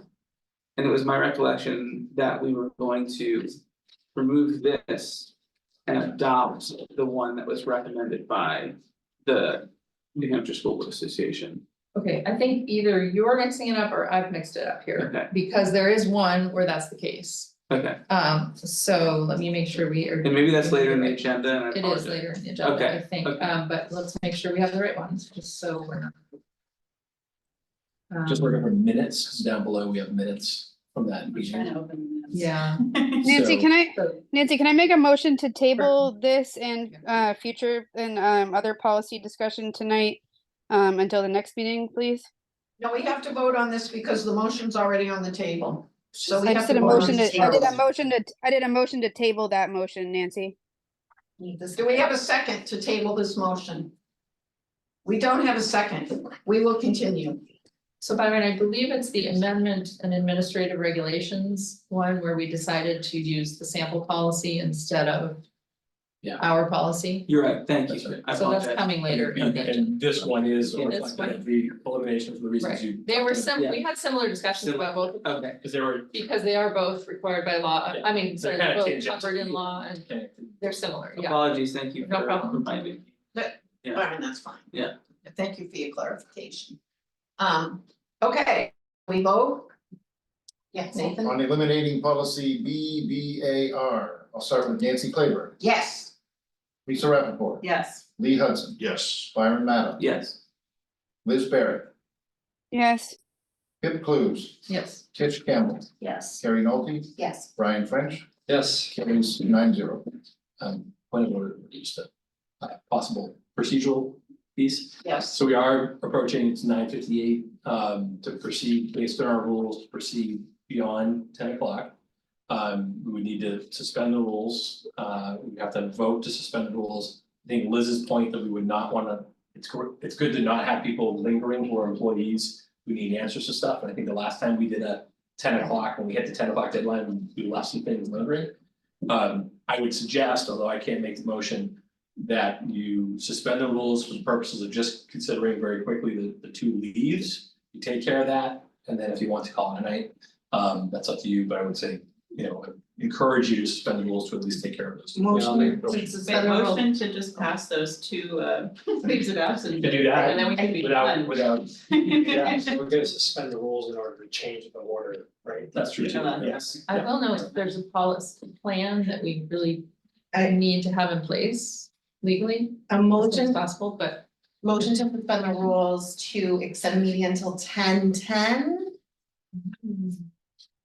Do we have a second? Oh, Second. We need a 2/3 vote, okay? Nathan? Starting with Lisa Rappaport, Sure. Lee Hudson, Yes. Byron Madden, okay, Liz. Yes. Liz Barrett, Liz? Thumbs up. I said yes. sorry, didn't hear you, but Pip Clues, Yes. Tish Campbell, Yes. Carrie Nolte. Yes. Brian French, Yes. Nancy Claiborne, Yes. 9-0, we go to 10-10. Okay, the first is the consideration of the leave of absence, is that what you wanna do? So, and Brian's correct in that, I said, yes, consideration of leave of absence would be great to cover. I also hear him saying that we've got anti-discrimination plans. Okay. No, but those are. Motion to approve the two proposed leave of absence. Second. Any discussion? Roll call vote, please. Starting with Lee Hudson, Yes. Byron Madden, Yes. Liz Barrett, Yes, Kit Clues, Yes. Tish Campbell, Yes. Terry Knowlton, Yes. Brian French, Yes. Nancy Claiborne, Yes. Lisa Rappaport. Yes. Those pass 9-0. Okay, we'll hand it back over to Pip. Okay, excellent. I think we can get through this quickly because I'm glad we're taking the time to cover it. Because this is yet another area where we've discovered that a plan that was required by one of our policies did not exist. So Patty spent quite a bit of time putting together a plan that covers all of our non-discrimination policies and it was included here. We have to, first, we would like to approve the corresponding policy that requires the plan, and then hopefully we can next take a vote on approving the plan itself. The policy was in place since 2020 and just has some simple updates to it to make it, to update the terminology and names of things. And then we also changed the title of it to eliminate the word plan because the policy is not the plan, the policy is a policy, and then the plan is a separate. So, I'd like to make a motion to table this and this plan and policy discussion to the next meeting. Do we have a second? We do not have a second. Motion to approve the policy. Okay, Lisa made a motion to approve the policy. Do we have a second? Carrie? Discussion. Super quick question. Go ahead. Just it looks like there's a new title, which I'm assuming is just an update of terms for the district non-discrimination officer. yes. And is that person currently identified? Yes, the back end of the plan, it's Patty. But we don't have a separate position, so yes, that would, Patty is our designated. Okay, thank you, that's all. But the plan does identify the person. Are we ready to vote? Nathan? Approving policy AC as presented, motion by Lisa, second by Carrie, starting with Byron Madden. I'm sorry, I was trying to unmute. I have a question as well about this. And I guess, I know the plan was drafted by Patty in the school department, so I think we're voting on the policy. Or are we voting on the policy and the plan? We're voting on the policy. Just the The motion on the Okay. table is to approve the policy as amended. Okay, and then Yes. the anti-discrimination plan that we're talking about within the policy is it just talking about disabilities? Because it looks like, for example, within the plan on page 3, it says under grievance procedures, says as the parent or guardian of a handicapped student, you have the right to notify the director of pupil services. So are we just talking about anti-discrimination plan for children with disabilities, or are we covering all The aspects of plan, discrimination? the plan speaks to the elements that are expected under the policy. Okay. But And we don't it's approve- specifically those things that were required by law to. Right. To explain in our non-discrimination. Okay, I guess my It's not a policy. concern though is that this plan in some sections We're voting looks on the like policy. it's gearing towards, We aren't talking I about. know the policy, but the plan is written based on the policies. I don't know if there needs to be something in the policy that further dictates, but I guess, that would be my little red flag for you all as far as creating the plan, that that there's sections of it that are geared towards folks with just disabilities versus anything that would be covered under discrimination. And so I don't know if there needs to be further clarity there. I mean, the plan the policy seems to talk about all types of discrimination, but I'm concerned with some sections of the plan focusing in on disabilities versus all types. So I would take a further look at that for the administration. Okay, thank you, Liz. Are we ready for the vote? Any more discussion? Carrie? Is the plan being provided to the board as an FYI, or does the board need to approve that? Because I didn't notice that in the policy. What's next up? I think we did And then- decide that we need the board We to. desired, We would like, the approval of the board, Okay. yeah. because, and I think that comes from history of not necessarily having plans. So we would like the board to know that there's a plan and to be able to see it. So is that part of this motion? No. Okay, all right, let's vote on the motion of the policy. Starting with Byron Madden, Yes. thank you. Liz Barrett, Liz?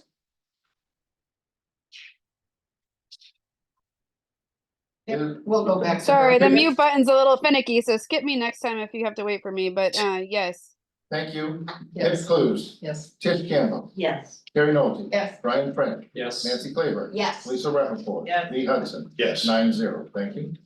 okay, Pip, Okay, now we have the plan. 9:06. I know, 10 more minutes to go. So unless anybody has any questions. then we should- Motion to approve the plan? we have. a I'd first like and the a motion to second. table. Do we have a second to table this motion?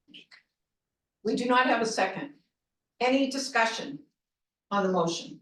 Lisa? I have discussion. I just wanna lay out, this is mostly all required language by various federal and state laws that we are out of compliance hypothetically if we do not pass. And we have had a few lags in some of the pieces of this being formally in place, so I would urge people to consider getting it on the books, and then if we need to come back and tweak pieces later, this puts us in a much better position legally than not having anything at all on the books. That's all. Thank you, Lisa, good point. Okay, let's have the roll call, Nathan. Starting with Liz Barrett, Hey, I'm Yeah, sorry, cool. Nancy, I wanted to comment on that too. I guess my concern is that there's grievance procedures for children with disabilities, but there's not grievance, there doesn't lay out procedural safeguards and grievance procedures unless am missing something for other students. So I'm a little bit concerned that, Something. there's, It- there's, it's I for understand this is everyone, needed by right? law and I agree that we need to move forward with something, but I'm a little bit concerned with how this is laid out, that it's not clear in other areas or, maybe it's duplicative in other areas too of, that maybe the formatting here or whatnot. But I mean, I do agree that if we need something on the books, we need something on the books, but I would go back through and ask maybe at some point that we revisit this to have it laid out better, for any type of discrimination.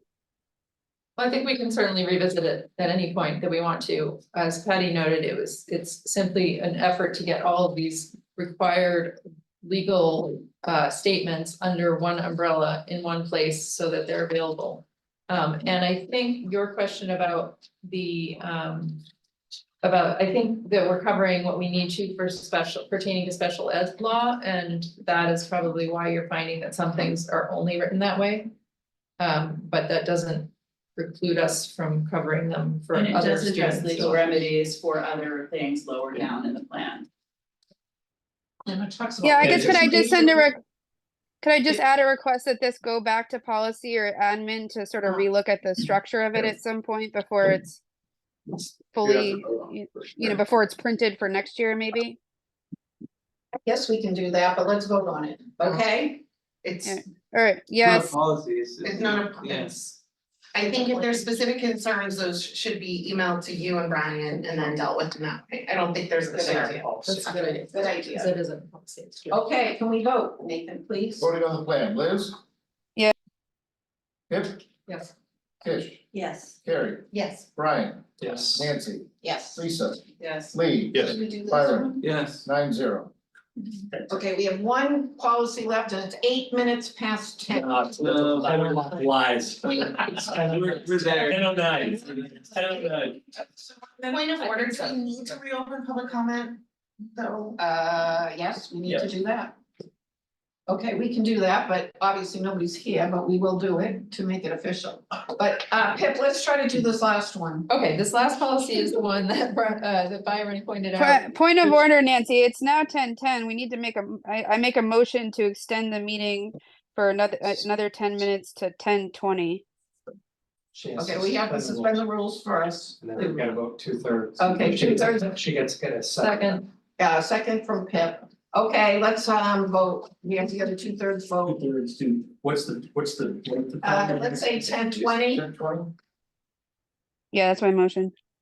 Should we, should we say 10:30 and try to finish the agenda? Do people mind staying till 10:30? I think they're done. Cleared it. We're done, okay, 10:20, and we'll just finish this. We gotta vote on the On the- suspension of the rules, right? Okay. So the motion, there's a motion on the table which has been seconded This is for ten, resolution. to suspend the rules to extend it 10:20, and you need a 2/3 in order to continue. Kip Clues, Yes. Tip Campbell. Yes. Terry Nolte. No.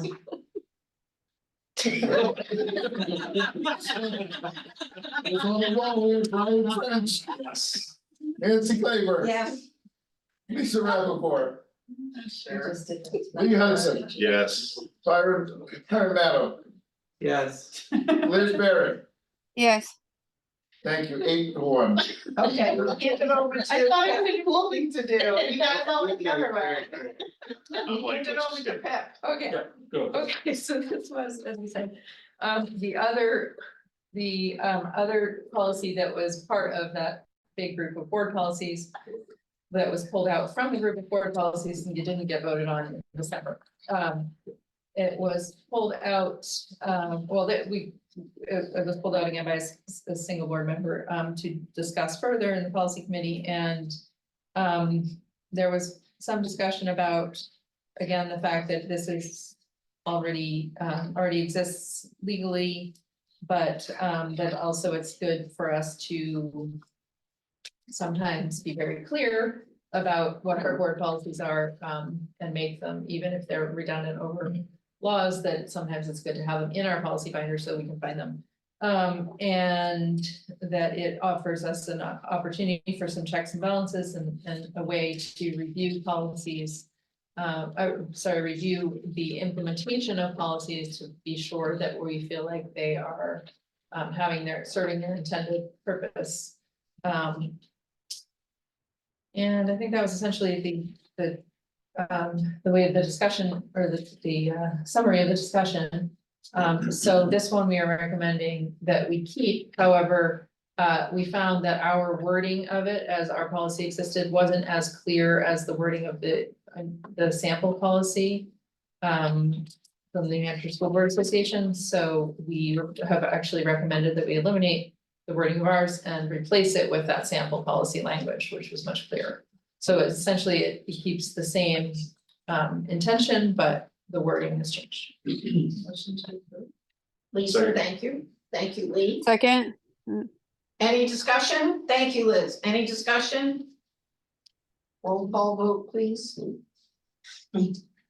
Kip Campbell, working Yeah. on tonight. Terry Nolte, Yes. Brian French, Yes. Nancy Claiborne, Yes. Lisa Rappaport, Lee Hudson. Yes. Byron Maddow, Yes. Liz Barrett, Yes. Kip Clues, Yes. 9-0. Nancy, I'd like to make a motion to suspend the rules to bring forward the last public comment and end the meeting. I was just gonna do that, Liz, so I don't think we Okay. need a motion. Oh, I'd like second, to you wanna reopen the public comment. There's no one present here to make a comment, and Zoom is not out of this meeting, for public comment. So, the public comment session closed. Okay, do we? I guess Lisa has something she'd like to say. Not there, and I also emailed the entire board the list of bills that the legislative committee is tracking. In 2 weeks' time, anyone over the next 2 weeks who wants to review that list, suggest any bills to be added to the list, or share any thoughts on the bills that are on the list already, needs to email me direct. And you will be getting, hopefully going forward, a weekly email from me that is separate from the School Board Association. That's a tracker that NHSBA made for us, that will just track the bills that we ask them to for us. So they're doing a great job. They will have on there every week, what are the bills with hearings coming up over the following week? Where are they in the process? If there's anything that's outside of the 4 areas our board is focusing on that's related to education, any of you want to add to the list, we can always add it to our custom tracker, even if we're not taking a position on it. That's it. I just wanted to make sure everybody knew that. Thank you, Lisa. You worked so hard on that. Thank you. Thank you for your indulgence, everybody. Okay, Thank you. we're finished this agenda, correct? we finished the agenda, we have the minutes from the library trustee board meeting, which Brian gave us, and we have the policy committee minutes, so we're all set, correct? Good to me. Okay, future agenda items, again, get them to Brian and me, if you would like us to discuss them at our agenda meeting.